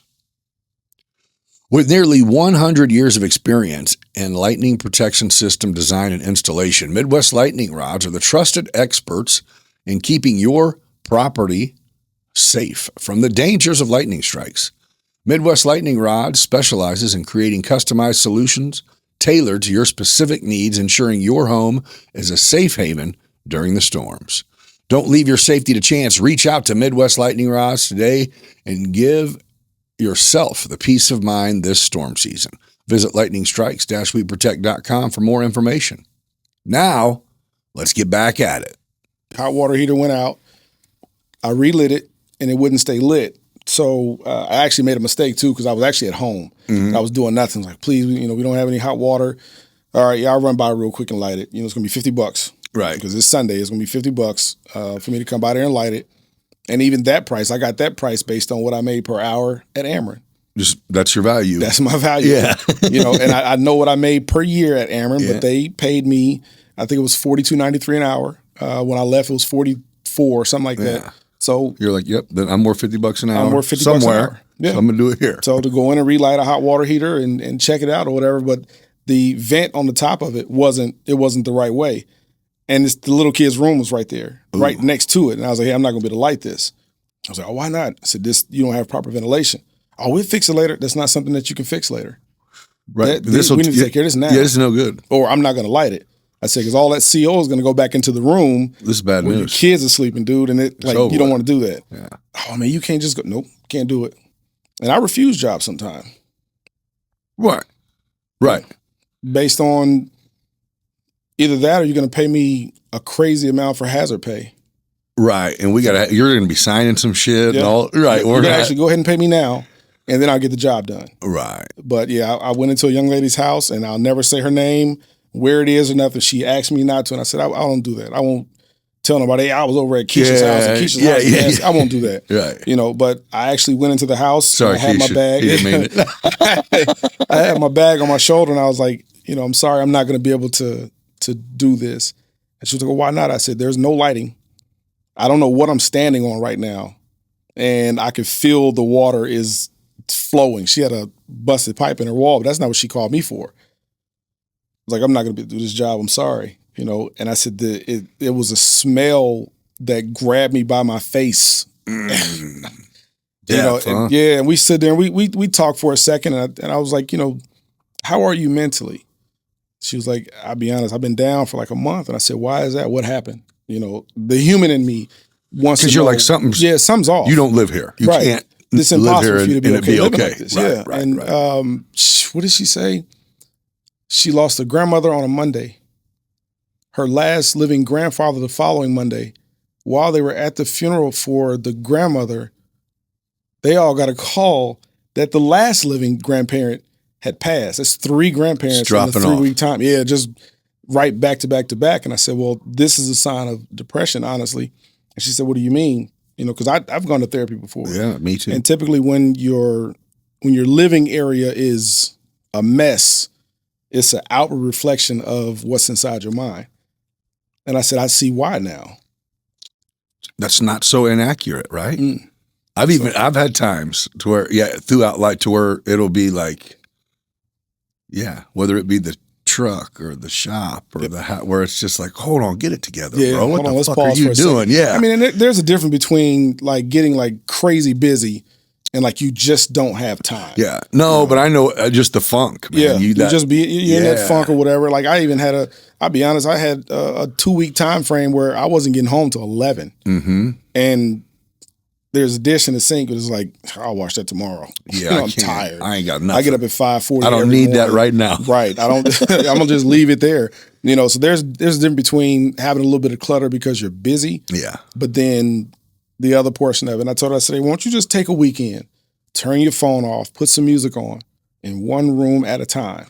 She called me back like a week or so later and said, hey, if you still can you come by here? I had to put a new shutoff valve on the main water line coming into the house. Uh-huh.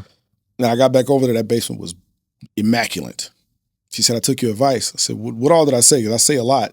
She's like, you told me just to turn my phone off, put some music on, and clear it all out. I even told her, like, listen, if those emotions come to you, accept them. Don't fight it. Just accept them. Yeah. I did that with my father because I even caught myself using my father's passing as an excuse sometime. I was mad yesterday because, I was missing my pops, and I was missing my pops, but that was no reason for me to be an asshole to somebody. I just was an asshole to somebody. That just was, I could blame him real quick for that. Yep. But my therapist, James Dewey, out of Springfield, he told me, he said, you know what you need to do, Jay? I said, what's that? He said, just sit down on your couch and just let it go. I'm like, what do you mean? Whatever you got to do to let it go. You get off work today, sit down on your couch and just let it go. And so I went home and I just let it go. So I cried. Yeah. I was angry for a minute. I laughed at things that I remembered. Right. And cried some more and just let it go. And it worked. Yeah, I think we're programmed or maybe expected, so we stay programmed into, and we even kind of teach our sons, overall, that dudes, we have to do a certain thing. Mm-hmm. And that strength involves taking that shit that's bothering you and just pushing it down. Yeah. And that is a terrible idea. It is, because that's why we die at like 55 and 60. Or we go, oh man, I wish I would have knew this. At 40, you go, wish I would have knew this at 20. I could have had life a little bit better. Yep. Well, I tell my son, like, hey, listen, if you got to cry, kid, cry. Yeah. Just cry in the shower. I was going to say, you can be a leader and still, you don't, don't water work. Don't make me, don't be out here embarrassing a motherfucker. Yeah, don't be all in school and shit crying and my dad said it was okay. My daddy told me I can do it. Yeah. No, I didn't say do it that way. No. I don't even want to know it happened. Yeah, no, go cry in the shower, man. Get it off of you. Don't tuck all that in. Yeah, for real. There's nothing wrong with it. It's funny you say therapy, which I don't know what made that start becoming okay in the last since COVID, I think probably. With therapy? Yeah, but I really think I don't know many people who I don't think should be in therapy here and there. Mm. You know what I mean? Mm-hmm. For what you said a few minutes ago, taking as a man, push that shit down somewhere, get a therapist. That's what I'm saying. Isn't it crazy though? I don't know how you. I just met you today, but like me in my 20s, maybe until 5, 6, maybe 10 years ago, it was like, there's not a chance you would.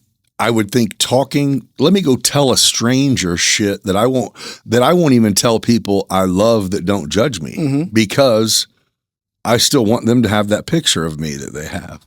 Yeah. You know what I mean? I don't want to disappoint the people that love me by telling them the truth. Right. You know what I mean? And then you get a random stranger that has a pretty good gift of gab, way to get you to start talking, and then you go, "Fuck, that 45-minute Zoom call got me right, man." I was like, "What the fuck? That's what I needed." Yep, that's it. This stranger in North Carolina talking to me, right? Listen, and I tell you what, not like a black or white thing, but I strongly encourage black men to go talk to somebody, right? Because like in society, I guess we're taught even in our homes, we're taught that you have to be this all the time. Right. Right. And it's like, no, you actually don't. Right. You know, you can be capable of it at all times, but you don't have to be it at all times. Go talk to somebody. Who did I get have that shit off of you? Who? Antoine McClellan. Oh, good brother. He came in, right? I've known him. He's been a referee and umpire forever, so he's watched my kid grow up, and I've been yelling at his ass at every event. And anytime he is ever, and I hope he sees this, anytime he ever referees, I give him as much shit as I possibly can. No question. As soon as he gets out of the car, I'm like, open your eyes. And he's like, damn, I ain't even. He has a brother too, and there was another gentleman, and man, I made that guy feel so bad. And I didn't mean to. It's just he was calling the stupidest shit, or he wasn't calling anything at all. All right. And I just happened to look down, and like his shoes was like 2 sizes too big. So you had to get him? Yeah, I was like, you out here running around with these big ass shoes on, not fucking using your whistle. He turned around, he was like, man, you say anything else about me, man, I'm gonna have to put you out. All watery eyed and shit. Put some air in that fucking thing. That's funny. No, but he came in and he was telling me about, I don't know if it was an idea or if it was something it's already in fruition. I don't know what it is, but it's a men's group. And I think he did call it like a black men's thing or something, but it was that. It was designed for, like the leaders would be older people in the community that go and almost just, kind of just chop it up with everyone, group style, but also it would be that, you get the 20, 30-year-olds in there too, and they can see people being vulnerable. But he said that was something they were working on. And I said, the problem is, why most people don't talk about things because they don't want people to know. Right. Right. I mean, honestly, if something like that was available, I wouldn't have a problem attending. But I know me being me, I would be very, very reserved. Like I'm going to give you a little bit, sure, because you're going, hey, I can't. Yeah, no. I mean, that's I guess what makes the therapist that doesn't know me even they legally can't say anything, right? They can't pass that information. I remember when mine goes. It was like about 4 sessions in, right? I did one a week, and it was like. They're like, okay, so my job now is to tell you what I've learned about you, and you tell me how that picture seems. Okay. And it was just like, dude, have you ever thought about lightening up on yourself? Like it was like, dude, you're like Mr. You ain't shit. Or you don't think you're, and I'm like, I don't think that, do I? How about yourself? Yeah. Like they're just like, hey, it sounds like, you're describing some things that are really well. And then you think that the one in charge of them is just shitty at everything. And I'm like, well, damn.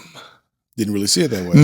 No. So it was even that reflection of going, well, I'm supposed to be hard on myself. And they're like, yeah. But you're like, rude, mean to your you gotta give yourself some grace. What are you punishing yourself? Right. You know what I mean? Right. Are you a cutter, bro? Right? No, but it was just to have someone go, chill, dude. Yeah, it's okay. Yeah. It's okay. I don't know where you think you're supposed to be. Yeah, but you seem like you're okay. Yeah. And I'm the one you just told all that crazy shit to. Right. And I still think it's like, all right. Yeah, you're all right. Yeah, and the other part of it, like when you said you don't want to tell somebody that you love, but you'll tell a therapist, I think it's sometimes people don't understand that they're part of your problem. Right. So it's like I can't really tell you this is true what's going on because you're part of my problem, And we can't just say, okay, we're going to stop this conversation and that part of the day's over. Now you want to go grab dinner? And they're like, no, motherfucker, you just told me I wasn't shit to you. You just said you can't stand everything about me. It's like, I don't eat anything. Yeah, right. Yeah. That's funny. That's the other part. Yeah.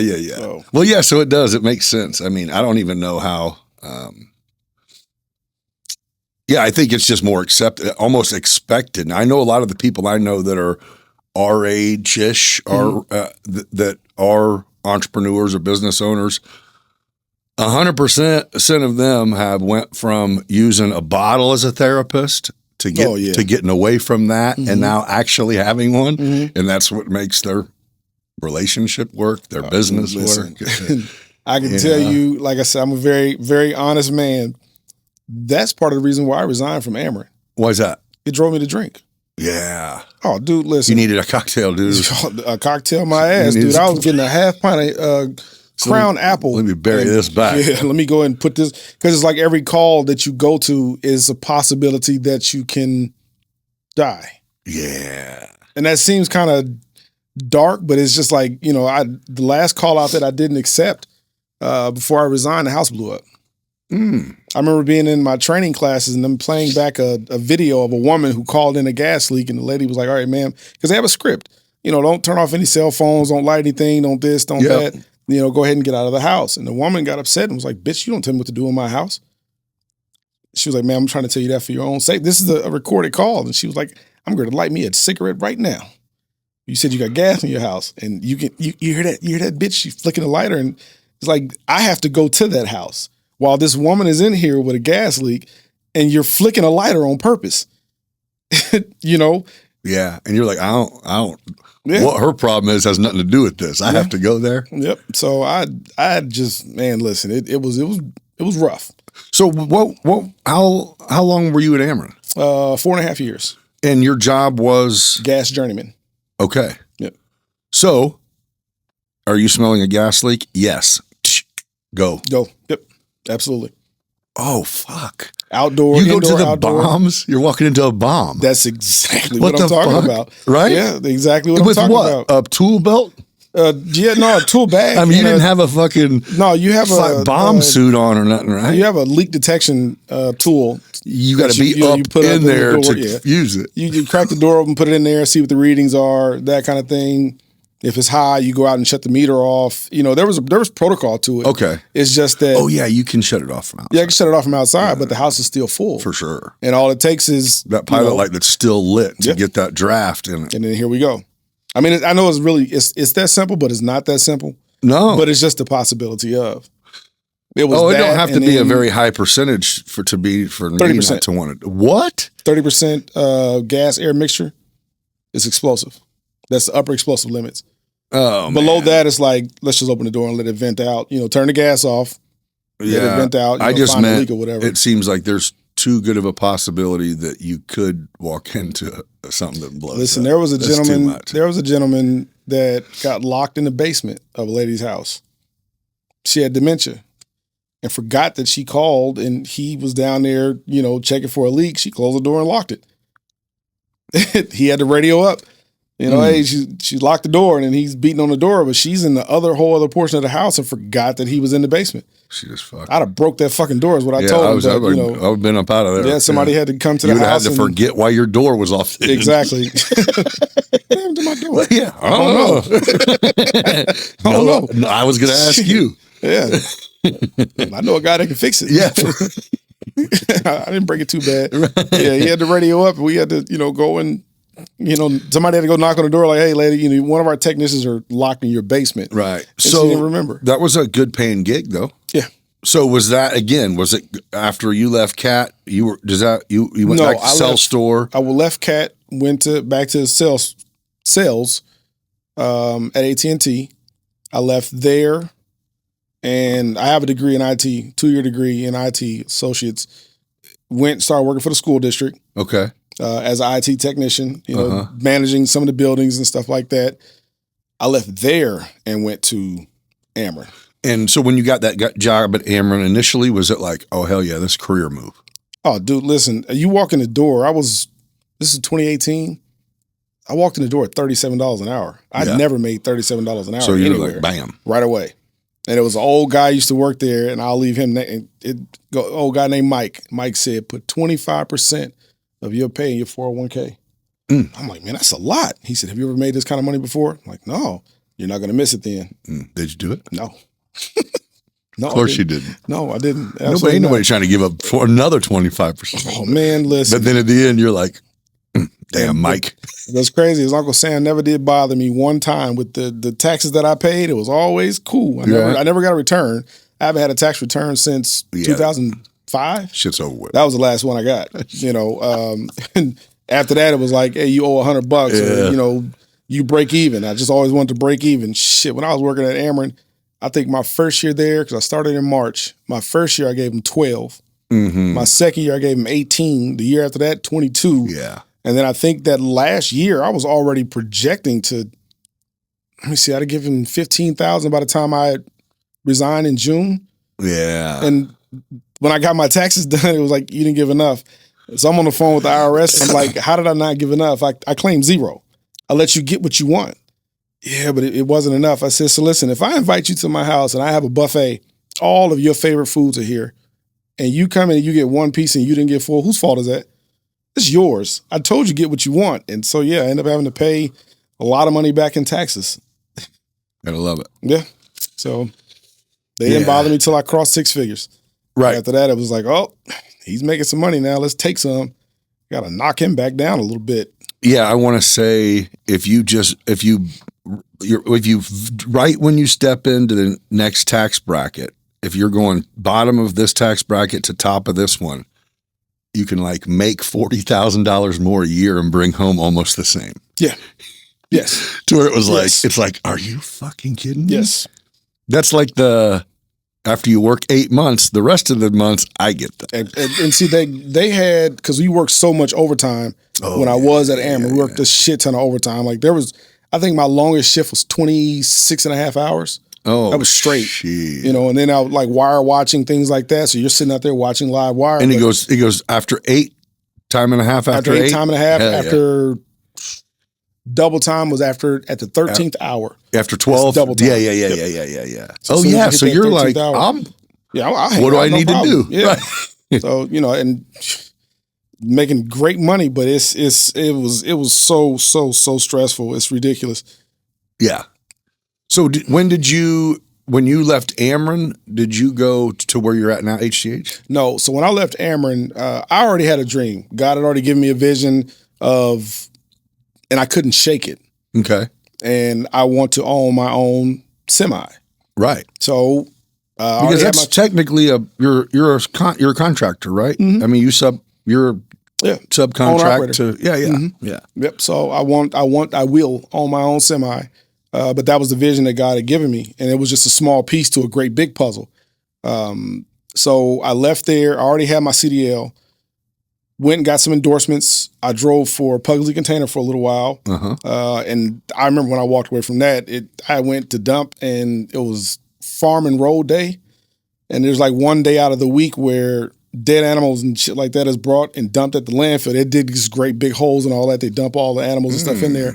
And this guy backed in, and he dumped off like 10,000 chickens, and he had a double tandem. So in this one, it was like 10,000 dead chickens. He dumping them off, and I'm like, Jamie, what are you doing? You're a glorified garbage man. What are you doing? And that's not knocking the garbage man, because we need them. But look what and I just, again, self-reflection. It was a moment. Let me get out of here. This ain't gonna work. So I started driving 480M over the road, still home daily, but I was over the road, Wisconsin, Michigan, Kentucky, Tennessee, all that kind of stuff. And that was great until they started like taking my loads away. Like I need 2,500 miles a week. For me to show up every day and drive, I need 2,500 miles a week. No less than that. What's that, 500 miles a day? So somewhere in there, yeah. So, I mean, what they paid us, plus hooking and unloading and doing all that kind of stuff, that's what I need, to make me feel like I'm actually not wasting your fucking time. Exactly. So I'd have like a load that'll run 315 miles one way. So 630 miles. Cool. And that will get canceled. Oh. And now I'm just going to Effingham. Like, that's all we got for you is Effingham. Like, nah, dude, I was going to make $400 today. I need that run. And it just happened one too many times. And the last time that it happened, I got hooked up, was getting ready to pull out, and the dispatcher was like, oh, that's not going nowhere. We got to take that back. There's something wrong with it. So I park it, let my truck regen for the next day and all that kind of stuff. And the guy he came out there with is leaving with that load. It was supposed to be going to Grand Rapids, Michigan. So I go back in like, hey, dude, that's enough of this shit. Like, you're intentionally taking us new drivers, you're taking our loads and giving them to your friends. Oh, is that what it was? Yeah, that's what it was. There was only X amount of work, but he was going to make sure the ones that wanted the runs meat, got they wanted. He was going to give all the meat and the potatoes to his buddies, and then we just get like the juice and the carrots. You drive for 4 hours. Yeah, hell no, I'm not doing that. Right. Nope. So I left there and, what did I do? I did security for the school district for a minute. And then from there, that's when I went to HCH. Yeah. So do you have a truck now or do you drive? That's it. Okay. I'm saving. Is that your money goal? I make off this? Yeah, a lot of the money that I make from this gets tucked away. Yep, because I don't want to take a loan out for it. I don't want nothing. I'm going to pay for this. Yeah. Hell yeah. So, and then what will you do with it? Just go see who needs the shit hauled? Harvest season. Oh, that's where it's at, huh? Man, I know a guy right now that has 2 semis and they don't move until harvest season. I was just going to say, so you could technically just do focus on what you're doing until harvest season and crack it. Yeah. So how close are you even trying to make it so you're you only work for you, or you want? Oh, absolutely. Absolutely. My mom always said I had a problem with authority. And as I've gotten older, I don't have a problem with authority. I have a problem with dumbass authority. I have a problem with listening to a guy and having to do what he say just because he's a supervisor.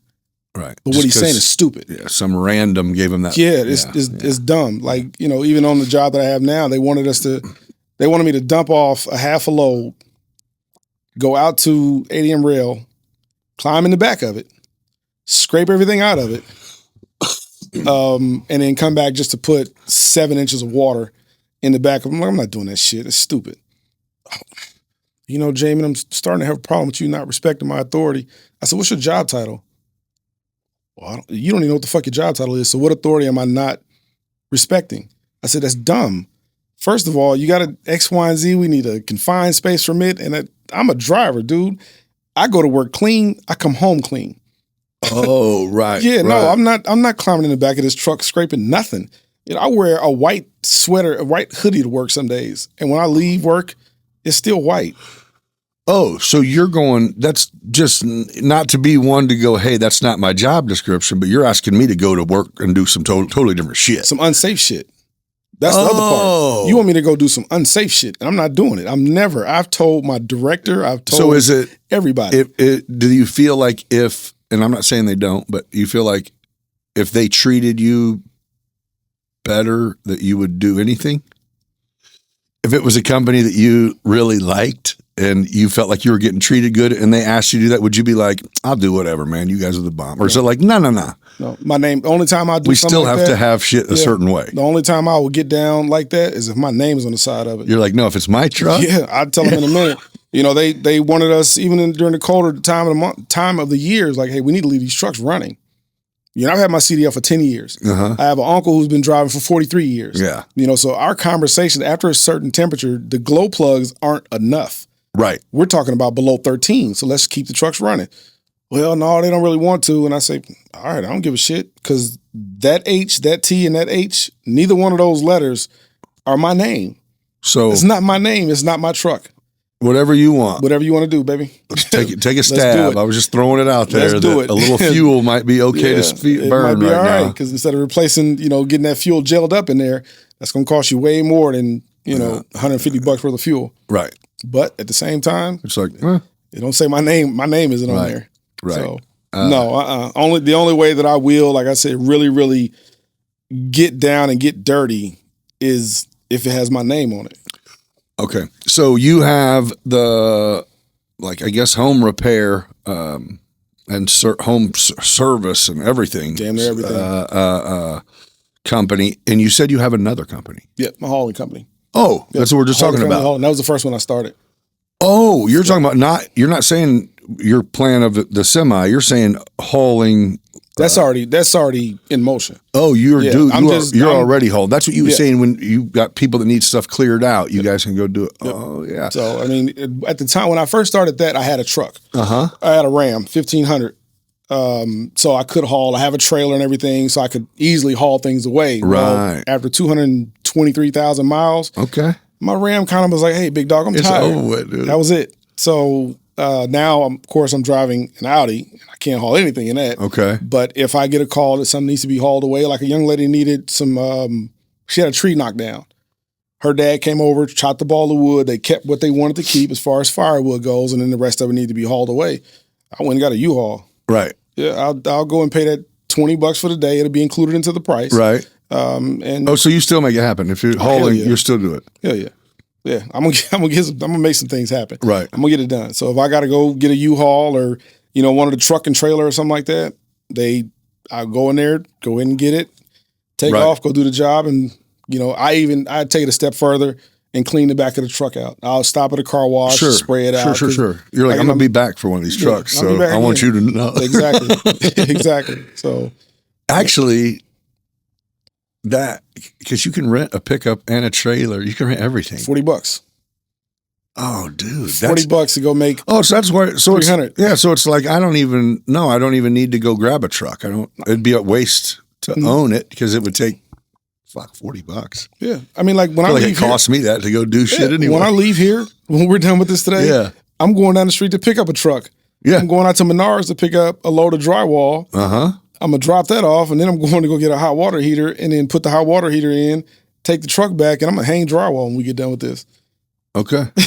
Yeah. Hell yeah. I'm gonna make some things happen. That's what you do. Yeah, I'm definitely gonna make some things happen. Okay, so if you could take a stab at saying your goal would be by this point of time you would like to not have a supervisor, which I guess I'm saying you wouldn't go to work.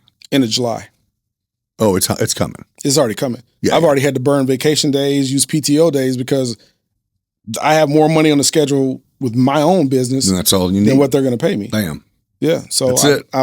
It was a Friday. I was supposed to work Friday, Saturday, and Sunday, and I gave my Saturday away, and I used PTO for Friday because I had more money on the schedule than I was going to make in those 2 days. Dude, this is and you're what? You work 10s? 10 and a half. At HGH? Mm-hmm. So I'm just saying that's with 50 hours of your week being spent. You still are doing good. So if you had the whole day, it's a no-brainer. If I had it all day, it'd be crazy. Yeah. It'd be crazy. I even, on my lunch hour, I've installed hot water heaters on my lunch hour. I've fixed leaks on my lunch hour. What's your goal? My goal? I mean, what you go? It seems like you just go. I go, yes. My goal is to... I mean, are you racing for something? Yeah, to get fatter and be on the beach. Mm-hmm. And it's all still moving. Moving and grooving. That is my goal. And that's another reason why, like even with my son, I teach my son how to do all these things, not so he can become a blue collar worker if he doesn't want to, right? But just so he can know how to do it. And then the business gets to where it gets to. It's like, hey, kiddo, here go the keys. Yeah. Run it. Send me my yearly whatever. You go ahead and run it. Yeah. And he will know if he gets a call about something or if he will know. Yeah. How to keep things rolling and whatnot. Even with my daughter. Now, my daughter's going to go to college and play soccer. That's a given. Right. She's a freshman right now, starting varsity in soccer. Heck yeah. That's the one I told you. She got all of the dog. That's her. It's her. Yeah. My middle son, he didn't get. My daughter has the dog in her that I wanted my son to have in him. That's always how it goes. Right? But shit. So she'll go off and play college ball or whatnot. And with Keegan, he's gonna.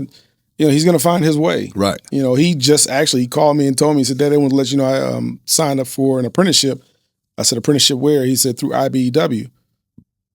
I said, okay, what made you want to do that? He was like, is that okay? Like, yeah, I still have my journeyman card. Wait. I didn't let my card expire. When's he going to start that? He starts that as soon as he gets out of high school.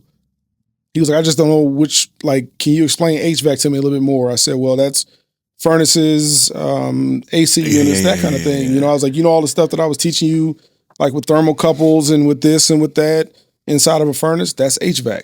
Hey, I pull from IBW. Do you? Got you. That's why I'm like, when's he going to be around? Yeah. He's supposed to be here. Well, no, I mean, not coming here. He's doing it through in Chicago. Oh, he's up there. Yeah. Okay. So that's what I was saying. Whenever my son is in town, that's when I do my heavy lifting. I didn't know what you meant in town. I didn't know where. Yeah. Okay. Yeah. They live in Chicago. Okay. Really not Chicago. They live in the suburbs. Right. There's Porsches and shit parked next door to him and stuff like that. Well, that's okay. It is. It's beautiful. Right, yeah. So, but yeah, he wants to go into And my kid's mom is like, she has her master's degree and all that good stuff. And she's college. Listen. And I'm going to tell you right now, I told her, I said, since you've known me, now my son is about to be 21 in June. I said, you've known me 22 years. Whenever I not had a job. Right. I've always been employed. Right. I said, but you with your master's, you spent 9 months on the couch. Right. Because you were overqualified. You know, they tell you go to college and get all this. You know, I make more than most people go to college right now. I get it. And all I got is my 2-year degree that I don't even use.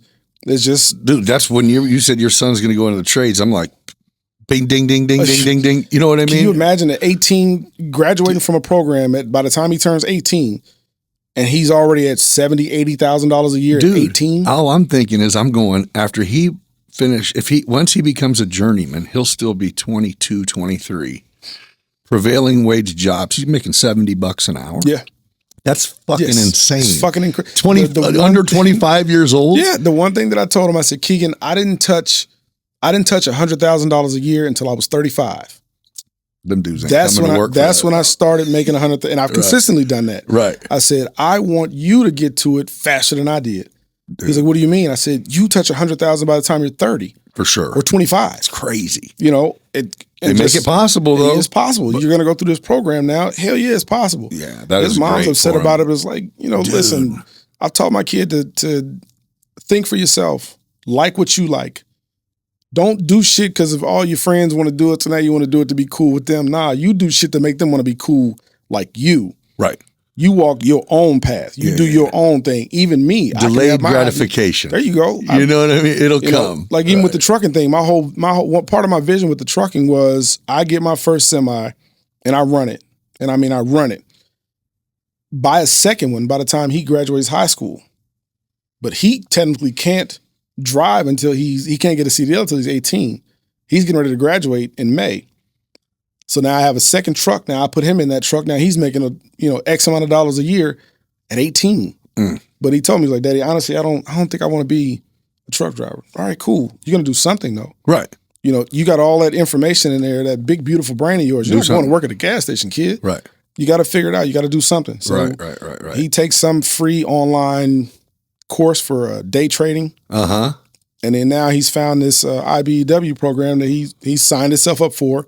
And since it starts after high school, I think I have to sign off on it. I have to ask him about it. But yeah, absolutely. His mom is like, I want him to go to college. I'm like, Kristen, listen, he's only doing enough in school now to keep me off his ass. Same way I did with my schooling. Yeah, but it's almost like if you don't, I hate to say it, but when we graduated high school, they tried to teach you, go to college, and while you're there, after a couple years and $40,000 that you're going to owe when you get out, after that, then you'll figure out what you want to do, and then you go into that, and it's like, oh, okay, I didn't, and you didn't, but I just mean that was the popular thing. Well, guess what? Now you got a bunch of degreed motherfuckers that come home and they were working at fucking Carlos O'Kelly's and I'm going, wait a minute, what are you guys? And they're like, yeah, without education. Now I owe $80,000 that I have to start paying now, and you can't ever get out of it. Nope. So what's up though is now trades is like back them blue collar jobs that no one used to even want to say that their dad did this for a living. Now. That's the shit. I seen this fucking Facebook thing. It was hilarious. It was a reel or whatever, one of the little shorts. It's this heavy set white dude and it's sitting in the cab of this. You could tell it was a really nice truck he was sitting in the cab of. And it had his phone mounted and had a high vis shirt on. And he's acting like he's crying. He goes, I just remember all my teachers telling me I wasn't going to be nothing but a piece of shit construction worker. And he has nothing but hundreds, and he's like wiping his eyes. He's like, you're right. Yeah. That's all I am. And it was like, touche, motherfucker. Yeah. But I don't know. I think, well, I mean, it sounds like you start at home. You know that you have to start at home if you're going to help anyone, and you got yours in order. So that's the good. Yeah, hell yeah, that's man. powerful. Thank you, because it was a lot of woman, get out of my way. I got this. I know what I need to teach my kids. It was quite a few times that, like even my daughter used to stutter when she first started talking, she would stutter. Uh-huh. All that kind of, no, hold on, Khalees, stop. Think about what you're going to say and then say it. She doesn't stutter now. But when I was correcting that, it was like, no, it's just too a hard thing. on her. No, it's just a thing. It's like, no, it ain't. No, it's not. You know, I don't want my daughter to be beautiful. And again, in a hurry. I always go back to the $1 million dinner. That's always what I go back to. I don't want her sitting at a dinner table, getting ready to sign $1 million deal, and she can't even articulate her wants and her desires in the deal, because she can't talk right. Right. No, let's fix this. Right. Yeah, let's fix it now while she's little and still learning to talk. Man, hats off, dude. Yeah, good shit. See a lot of things, man. Yeah. So I want to touch on one more thing, and this could be interesting. We'll see. What is your take on? Do you think racism is prevalent, where we're at? I mean, of course on the news we're going to find someone doing stupid shit, but I just mean in general. Do you think that where we're at is what I think is, as far as racism go, if a person has the time in their day and their thought process in their fucking life right now to be racist, with the fact that when you go to the gas station, is there a white only pump? Right. No, we're both having to pay them. Our shit's getting prices. Declined if we ain't got the money. You know how much it cost me to fill that damn Audi up? I just filled it up yesterday. It's $74 because I can only put premium in there. $74. You got to pay the same thing if you drove the same car. Right. There isn't a section of white only eggs and black. Racism is like the stupidest shit ever because we all in this thing called life. We're all in it together. Every last one of us are. Yeah. And so I'm supposed to not like you because you're white, and you're supposed to not like me because I'm black, but it's like, you a cool ass dude. And we just sat down and had a conversation. Right. You a cool ass guy. So why should I automatically dislike you? Right. Because somebody has taught me my whole life that white guys are bad. No. So I guess that's it. So what, I guess that's what I don't understand is it comes from home or upbringing or whatever. But that's what I'm going, dude, I've been in this town my whole life. And even the discussions I've had when when Rodney came in and sat down and when Tommy Hayes came in, it's like, am I tripping or I don't remember it being racist when I was younger. Like, I mean, and it was like, no, for some reason. No, it comes back once in a while. I've literally, you know what I'm saying though? I don't think I can remember a time in my life where I've even been called the N-word by a white person. You can? I can't. Oh, right. And it's not because I'm this great big guy or nothing like that. It's just hasn't it's never happened. Yeah, it's just like I personally have never dealt with direct racism. It was a young lady I was dating, lives in Bloomington, and we stopped dating because she was talking about like the systemic racism. And I said, that may be, but at the same time, you and your sister, same mother, same father, correct? She said, yeah.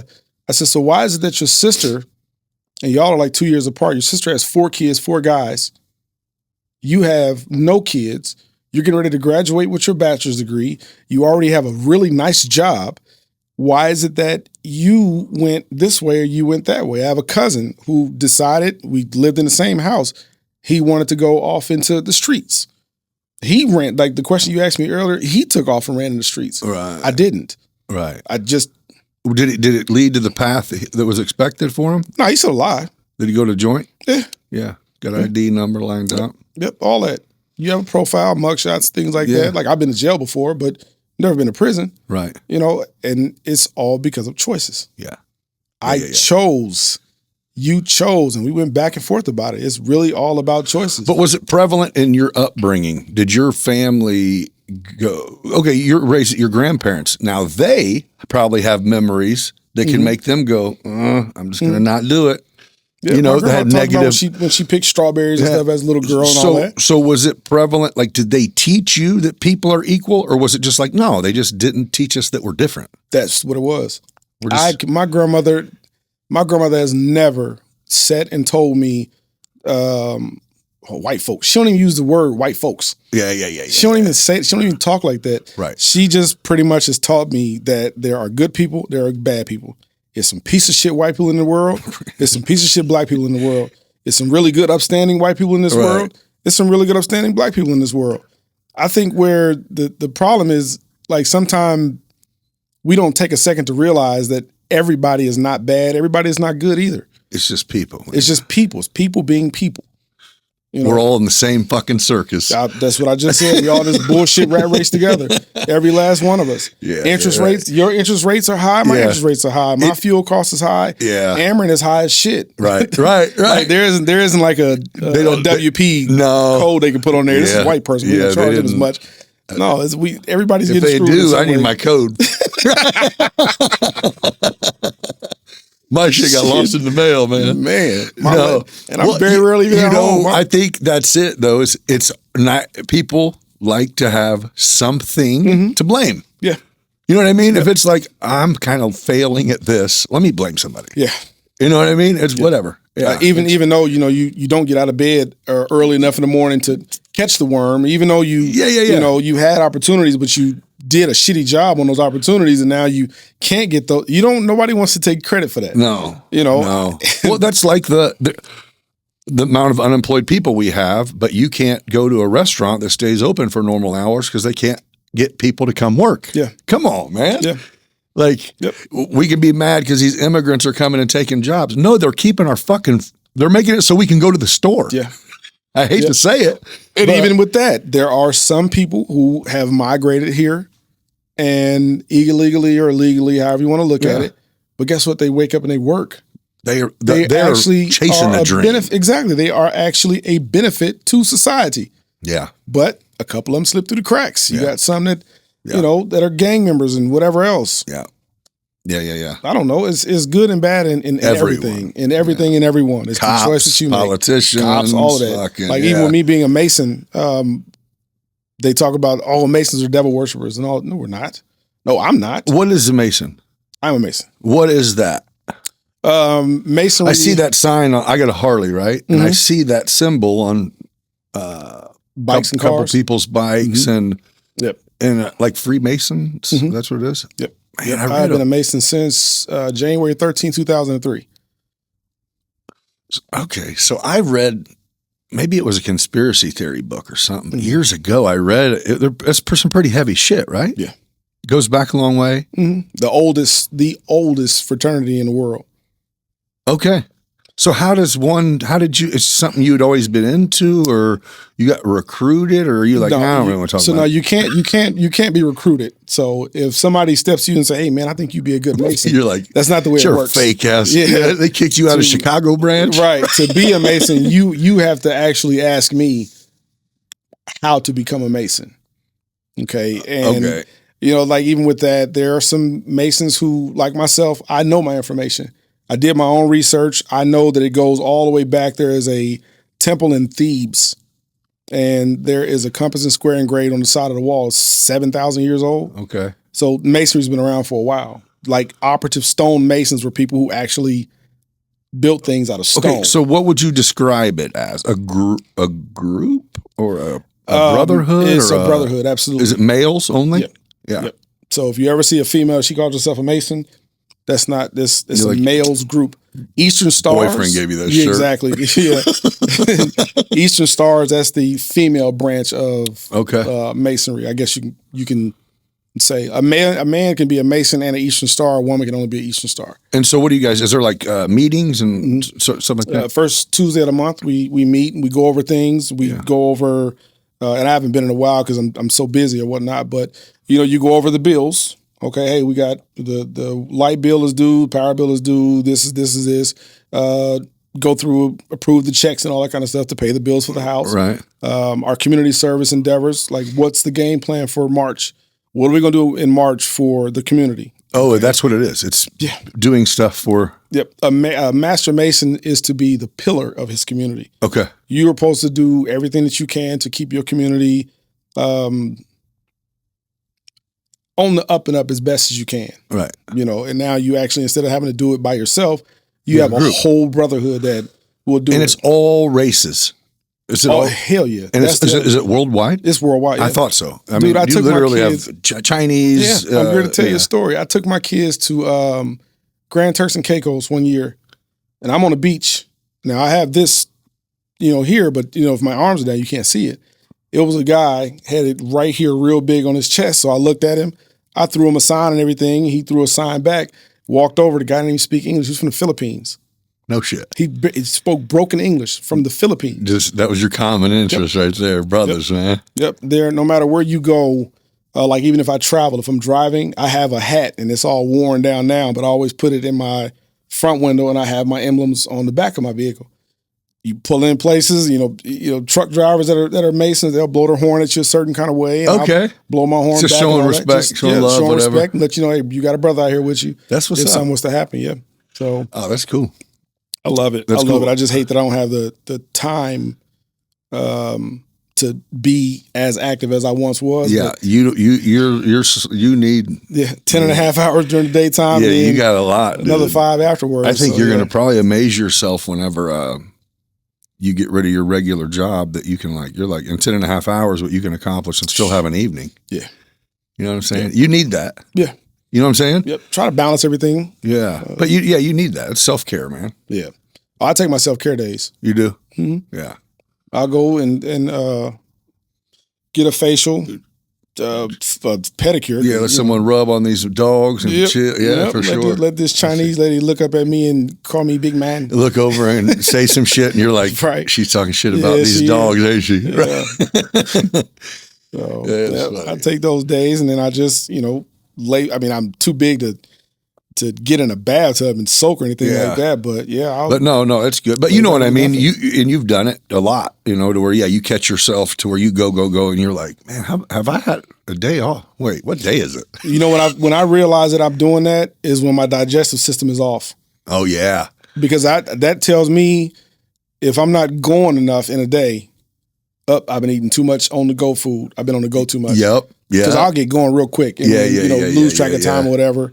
But my digestion get messed up. And then there's a lady here in town, Crystal Shaw. God bless that woman's hands. I know that name. Because she cooks. When I tell you, as they say, the good Lord bless that woman's hands to be able to craft some beautiful food, which is something else I was going to tell you too when I got here. So I had made a deal with myself that I can go 45 days local business only. Okay. So I ate Crystal whenever because she tags me in it all the time, the food that she makes. And I get it sometimes I don't. So I ate her food for lunch. Debo, Daryl Holloway. Yeah. That is a brother of mine. That is a brother of mine. I don't know him, but I know that grub. Oh man, he's an amazing individual. Oh my gosh, that food is good. He had brunch one day.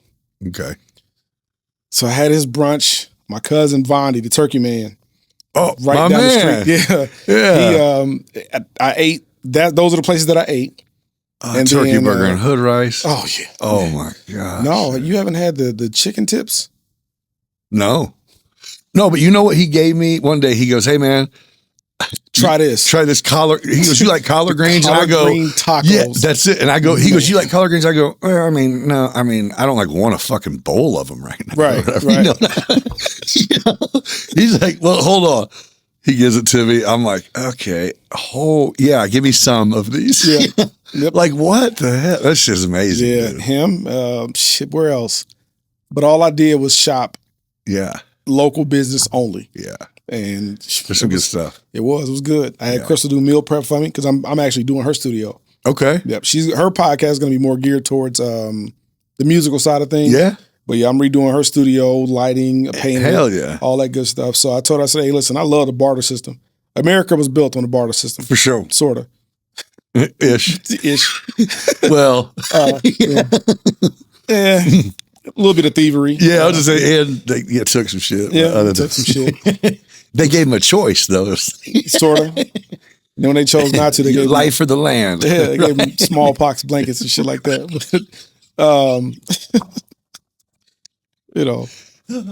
By any means necessary. That's funny. But yeah, so I had her do my meal prep in exchange for me doing her studio and whatnot. Yeah. I do the meal prep, throw me a couple of them real beautiful meals that you make, and we'll call it good. So hell yeah. Yeah. But the other day she had what was it? it was some kind of seafood, but it was like lobster, crab, shrimp. Oh yeah. So she already started her podcast, or she's going to? She's going to. Yeah. All right, man. She ought to. I need to touch base with her, and we'll get her on here to kick off hers. Okay. Well, let me get finished with the studio. Yeah, but you know what I mean? To get on here and go, hey, let's talk about what you're about to do, and we'll at least kick a few people her way that pay attention to this and go, hey, let's see what's going on over here. Absolutely. No, I love local, of course, which some people get that shit carried away. You still got to be good. I don't give a fuck where you came from. You know how many fucking times I've had to tell, but you know what I'm saying? People like I'm local. See, yeah, I see. Oh, listen, the person that made this shirt, I get my shirts made local. Right. My cousin Shaquila, my cousin Galen's wife, Shaquila made the shirt. She made me a shirt and a hoodie. She's going to do my high vis and all that kind of stuff when the summertime hits. When the summertime hits, she's going to make some more because I have to have long sleeves on. 24 hours a day at 8 a.m. But she's going to make my long sleeves and all that kind of stuff. Right. And then another young lady that I got her started with her, helped her get started with her business, just supporting the community. Right. But as far as you still got to be good, you can support by going, hey, no matter if your shit's good or not, I'm going to be the one to throw you your first $50. But if you're not good, I'm not going to give you another 50. You know what I mean? Yeah, to a degree. You know what I mean? You can't come over and fuck my hot water heater up and I'm going to call you for my next one. Right. I'm not going to recommend you to nobody else. Yeah. It's like, But I see a lot of people, sometimes they want to take off and get into entrepreneurship. And I love how hard it is. Right. I'm learning. You have to be cut from that cloth. You have to be cut from that cloth. Yeah. Because Debo said it the other day on a status he made, like, I don't understand what it takes to be an entrepreneur. Right. A lot of people don't. Like I have now on my phone, I have where my phone goes into do not disturb, my sleep at 9:30. Because I was having people call me at like 11:45, 12 o'clock. I ain't got no hot water. Well, I can't do nothing about it tonight. You're definitely not gonna pay me to get for me to get up out of my bed, you're gonna have to pay me. And like you need to send that now. To wake me up. Yeah, to wake me up. Let that be my notification, wake me up. There you go. But, you have to really, really, like everything is your name. You know, so when you put your name on something. Matters. And say, this is mine. And this isn't some like random name. This isn't Busch Stadium Home Repairs. This is Holder Family Home Repairs. Yeah. So my name is on this. Right. So to work it, just like with Debo, just like with Vondi, the Turkey Man, he does highway construction. Yeah. And then off season, he was selling the turkey burgers and stuff like that. It just slowly built it up to what it is right now. But that grind. Oh, yeah. It'll break you. So if you weren't doing it, see, here's my take on it is it's a gift if you have it, right? Mm-hmm. Or is it? Because I'm telling you, I have been to the point where I have been envious of people who can just be done at 4 and go home, and they don't. What else is happening is strictly about whatever they want, and then they're going to be back in the morning. Like I'm not saying I want what comes with that, or I don't want that as my outcome, but I'm going, oh man, if you're blessed or cursed with this not to stop, then you can turn it into something really good. Or it can fucking kill you. Yeah. Put you in the fucking ground real fast. But what I started doing was I utilizing my scheduling app on my phone, and I make sure that I'm not scheduling myself 5-6 days a week and only getting to not even rest on Sunday, but like catch up with things on Sunday. You're intentionally not overextending. Exactly. Or your production will be shit. Yeah. And your life will be shit. Is gonna be shit. Yeah. Because when I feel myself getting tired, I try to make sure I get to a good stopping point.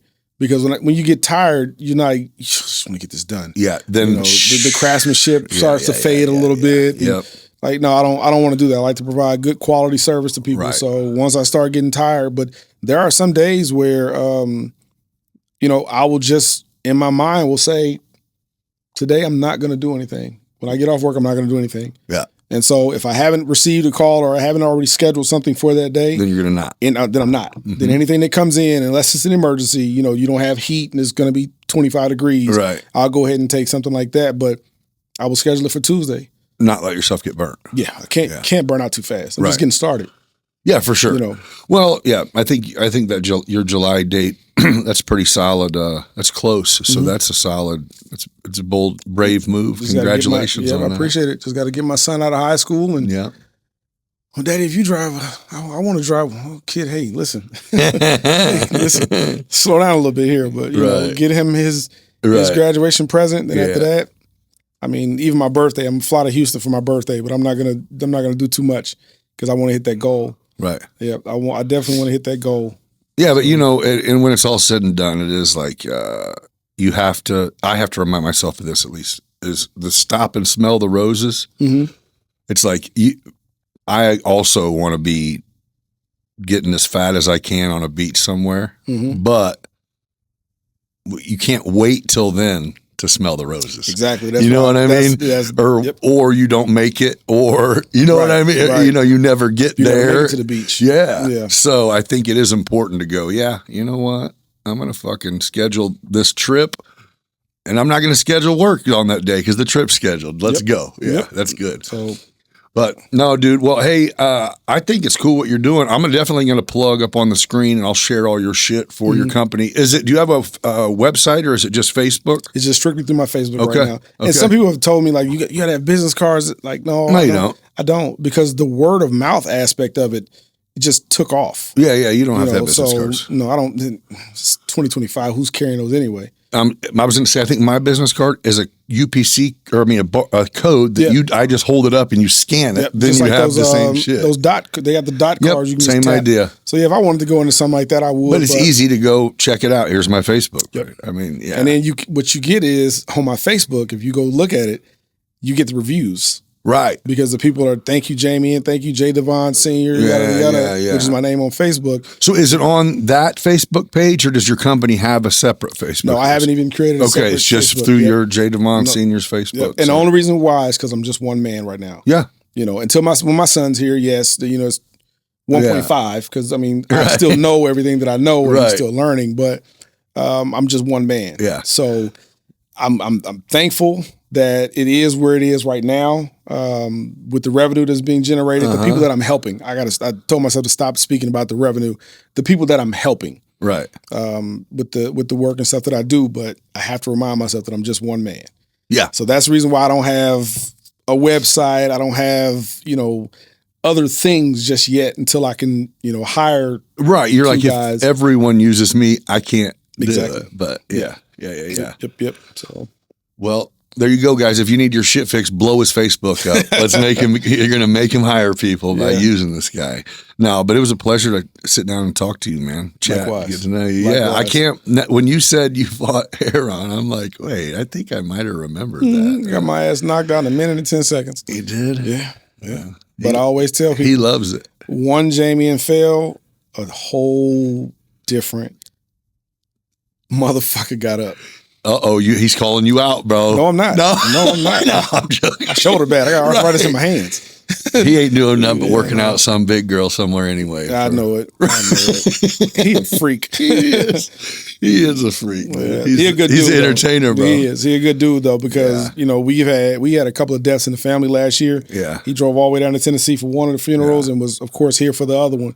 So he's all mixed in with the family and stuff like that. Yeah, that's cool. He used to have a crush on my little sister, and I showed him the hollow points. You told him it was enough of that noise, huh? All I did was I just handed him one of those hollow points. I said, that's my little sister right there. This will be on the outside of your body one time. There you go. There you go. But no, he's a good guy. He goof off and all that kind of stuff. He's fun. Well, like I said, that's why I took that fight, because I spent so much of my life saying, like, being afraid. Like, even with this, like, if I hadn't just got over that, I'd have never put this out there. I'd have kept it quiet. Like, no, here, this is what I can do. Let me come show you what I can do. But with that fight, that was the only reason why I took that fight. Yeah. I didn't want to be a boxer. I didn't want to, because they was trying to book me other fights and stuff. I was like, no, I'm doing this once. Yeah, this is it. On the grand stage in front of the whole town, 2,300 people. Ooh. I'm doing it in front of everybody. Yeah. And I got in there and got the shit knocked out of me. And he didn't even hit me hard. It wasn't even that. You were just like, I don't know what I was expecting. It was an adrenaline dump. Yeah, for sure. Yep. Oh, That's those are real. Yeah, it is. Those are real, Absolutely. dude. Yeah. Because like the way he hit me, some of my buddies was like, "Hey man, did you throw that fight?" I'm like, "Nah, I ain't throw the fight. Like It looked like you threw the fight. He didn't hit you that hard, man. I didn't see you." Adrenaline. I was way up, and then came right on down. That was it. So you're like, I don't even remember going to the ring.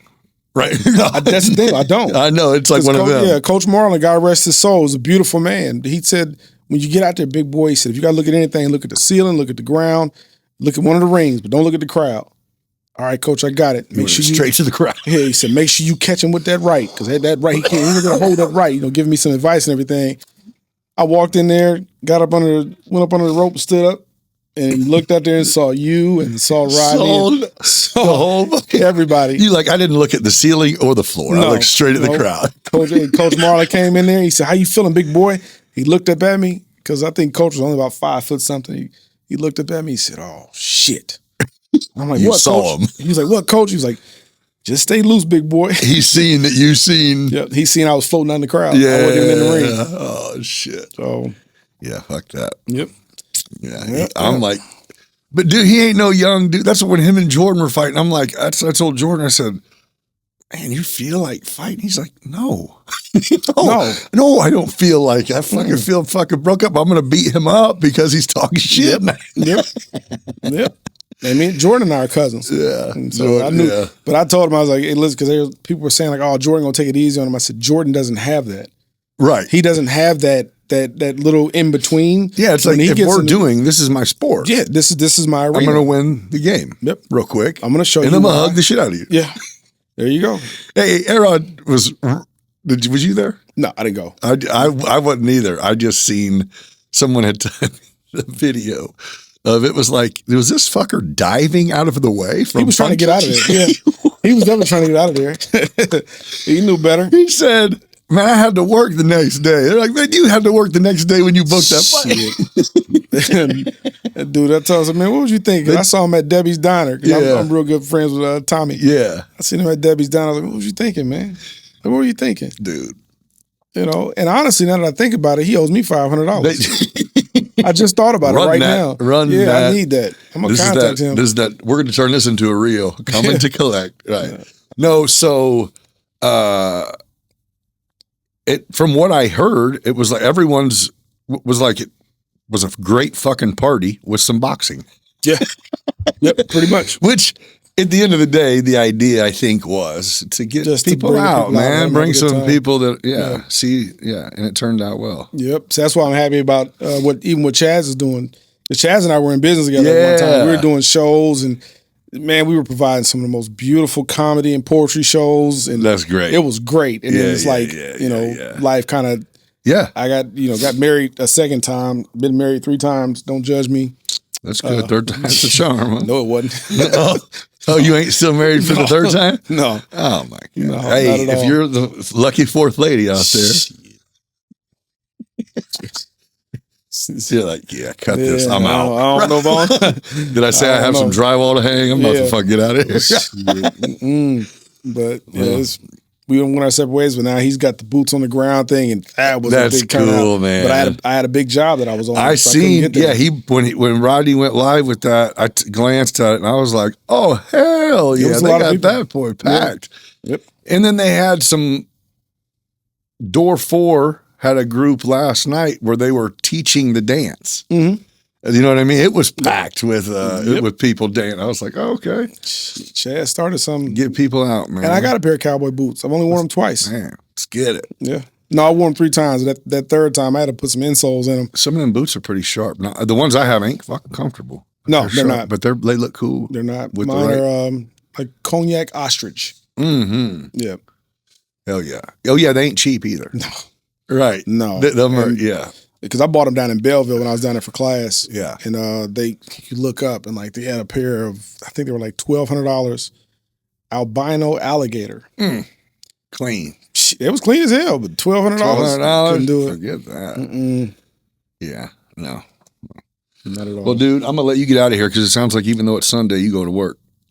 Yeah. You're going to go somewhere. Well, yeah, again, man, it was a pleasure to sit down with you. I love what you're doing. I think the idea of you bringing in a young kid to do a little interning with you a lot of these kids don't have the chance to get calluses on their hands by familiarizing themselves with a toolbox as young men. And it's no one's fault. I mean, really, you don't really expect if it's a single mother household, you don't. It's a man's fault. Yeah, if she doesn't know how to do it, then it's not her fault that she's not teaching her son how to do it. Right. The only part of it that is her fault is if she chooses to have a kid with a bum. Oh, well, that's what they do. Yeah. Now, if you have a kid with a man. Bums can get people pregnant? Oh, man, listen, they bat 1,000. They are batting 1,000. Sperm counting trillions. Yeah, if you want to get someone pregnant, don't ever pick up a screwdriver and hammer, and you're going to be successful. You can be all right. Get them pregnant with no money and no but I think what you're doing is really cool. It sounds it'll be interesting to see how this goes. I want to keep touch with you just to see what happens after July. Yeah, because I think that'll be a cool move for you, man. That's what I'm going for. Be awesome. Well, and so I'm like this. Whenever that point comes, or whenever the time comes where you're like, now I'm ready to fill my books and I got more time, then let's do something again and put it out there. Like, all for it. Because I mean, right now it sounds like you're doing good. If someone needs you, get a hold of you, but you're not trying to see how much business you can get right now. I am. Okay. Absolutely, I am. I'm just trying to keep it to where, because like I said, when I first put this up, dude, I leave my house at 5:45 in the morning. I'm up at 4:45. I leave at 5:45 in the morning, and then I'm not getting home till 11 at night. 12 o'clock one night. Just trying to get all of the business that I can, and it's like shit. I mean, thank God I can go to sleep at work. Right, it's a good problem to have. It's a great problem to have. Absolutely great problem to have. But then I always hear my pops, and he used to tell me this all the time. Like, boy, all the money that you need to sustain you for your whole life, you ain't gonna make it all at one time. Right. So when I start hearing him, that's why I teach my son. If you hear my voice in your mind, when I start hearing him, like, slow down, kid. Right. You're burning the candle at both ends. That's when I'll back up off of it a little bit. Take some time for myself, and then let's get back to it. Yeah. That's why I'm aiming to make it. I want to make it big enough to where I can actually hire somebody that I trust. Yep. And do it like that. Divide and conquer a little bit. Divide and conquer. Well, so is the guy up that you have the properties, the guy from up north that has properties down here that you help take care of, is that enough to keep you completely busy? Or is it like, no, it's just a nice little lock-in that you have? No, if the only reason why I won't 100% lock all the way in is because the people that help me get started, they will be left without my services. Oh. Yeah, 50-some houses. That's a lot. Yeah, that's why when I just thought about that, I'm like, wait, that's a lot of work. It is. Yeah, it's quite a bit. Okay, and I always make sure that when my bid comes in, my bid is fair.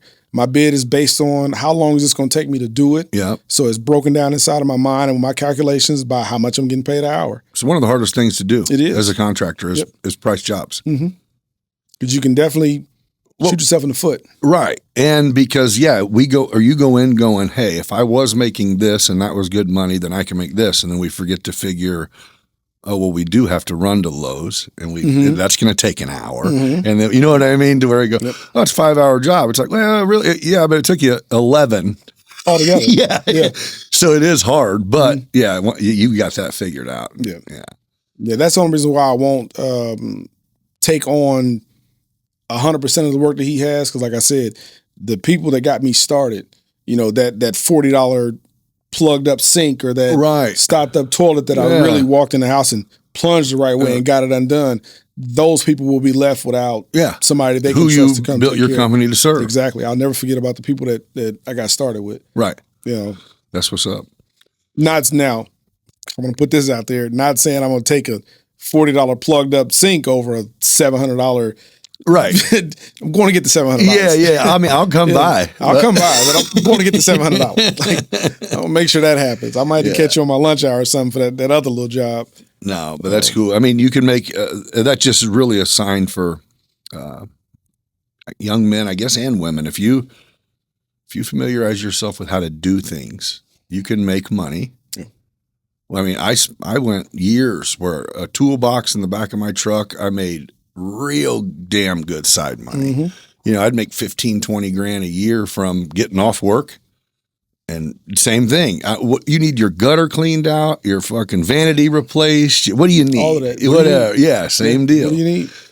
And yeah, if you're good at it and you don't rob people and yeah, word sticks around. So good for you, man. Oh, yeah. Good shit, dude. Well, congrats on everything you got going, man. Congrats on your 3 ex-wives. You know what's crazy, though? That's fucked up to say. Like, and I know we're going to cut this off, but every time I got married, I was broke. I could never seem to have any money. When it happened? No, when I was after married. you got married? After I got married, it just seemed like I never did have any money. It's like, damn. And then you get divorced, and every time I've gotten divorced, you've made a step. I've made even more money. I might get married one more time. Just really trying to go on vacation. I'm really trying to go on vacation to get this truck, man. I'm really trying to go on vacation to get this truck. But every single time, every time I've stepped away, I started making more money. So you're like, I think it's a thing. That's fucking hilarious. It's working out in my favor. Good job on that. You'll get another one. No problem. Yeah, no problem. No problem. There's no shortage out there. I sit and think to myself, you know what? I want to make $200,000 a year. Let me go ahead and get married. Yeah, let me get one, man. Yeah, I just stepped my bar up. There you go. Let that be your answer when someone's like, dude, you're getting married again? Be like, I'm chasing $250,000, man. They're go. like, what? The fuck did he just say? If you know, you know. Right. But I mean, after every last one, after the first one, that was AT&T. After the second one, it was Ameren.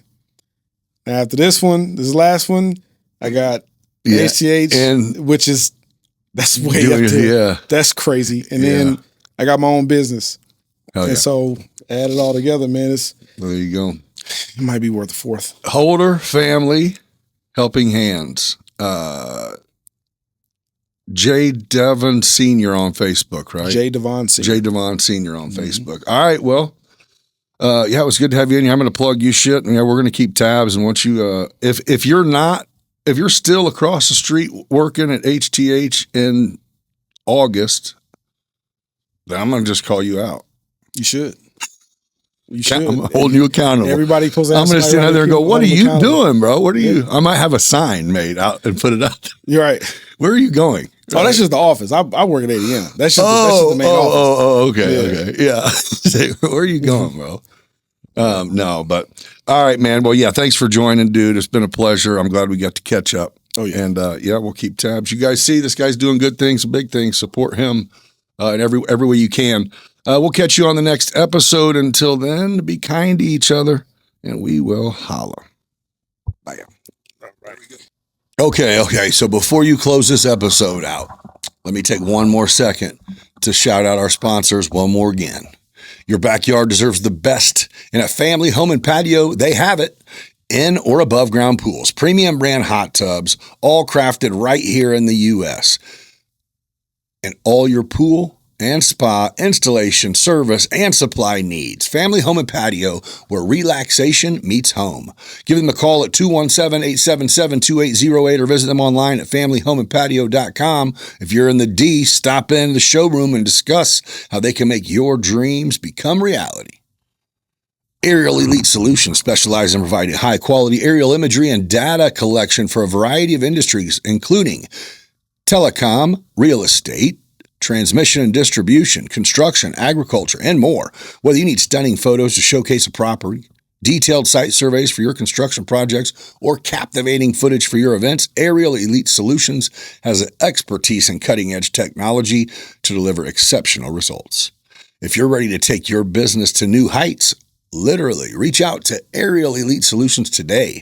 Visit flyaes.com or give them a call at 217-330-7226 and see how they can help transform your projects with their services. Let me introduce you to a game changer in the world of content creation, Opus Clips. Imagine a powerful app that transforms your longer videos into engaging bite-sized reels that not only capture attention, but also promote your brand, your business, or even you. Well, you've seen the Beyond Business reels whenever you're going through with past guests or me. Well, I sure don't do it, and I wish I could take credit for it or had someone that did it, but I drag and drop a video. Opus Clips does everything. It creates the reels, it captions the reels, it cuts the reels, it posts the reels. With Opus Clips, you don't have to be a video editing whiz to create the stunning clips that resonate with your audience. This intuitive app does all the heavy lifting for you, automatically crafting highlights that shine perfect for social media, marketing campaigns, or simply sharing your creative genius with the world. So if you're ready to elevate your content game, scan the QR code right here to unlock the full potential of Opus Clips. Let your creativity flow and watch your engagement soar. What are you waiting on? Scan the link and start creating reels today. Your brand deserves to shine, and Opus Clips is here to help you do just that. If you're looking for delicious, healthy meals delivered right to your door, Factor's got you covered. A lot of us tend to eat unhealthy just because we don't have the time to plan ahead. Or when we get done with the day and it's finally time to eat on something, we don't have the time or energy to go prep a meal. The last thing we want to do is go get in a drive-through line because we know they don't serve nothing worthwhile that's healthy for your body out of there. So Factor's got you covered. They have a wide variety of chef-prepared meals. You can enjoy nutritious options that save you time and keep you fueled throughout your day. And when you get on to start your account here, you'll get 50% off, first of all, which is amazing, by using code BB50. But you'll get to walk through, and if there's stuff you don't like, if you don't like fish or you don't like, strawberries or a red sauce, I don't know, you can say it, and they'll handcraft your menu specifically for you. So yeah, whether you're gluten-free, low carb, low calorie, high protein, whatever, dude, they got you.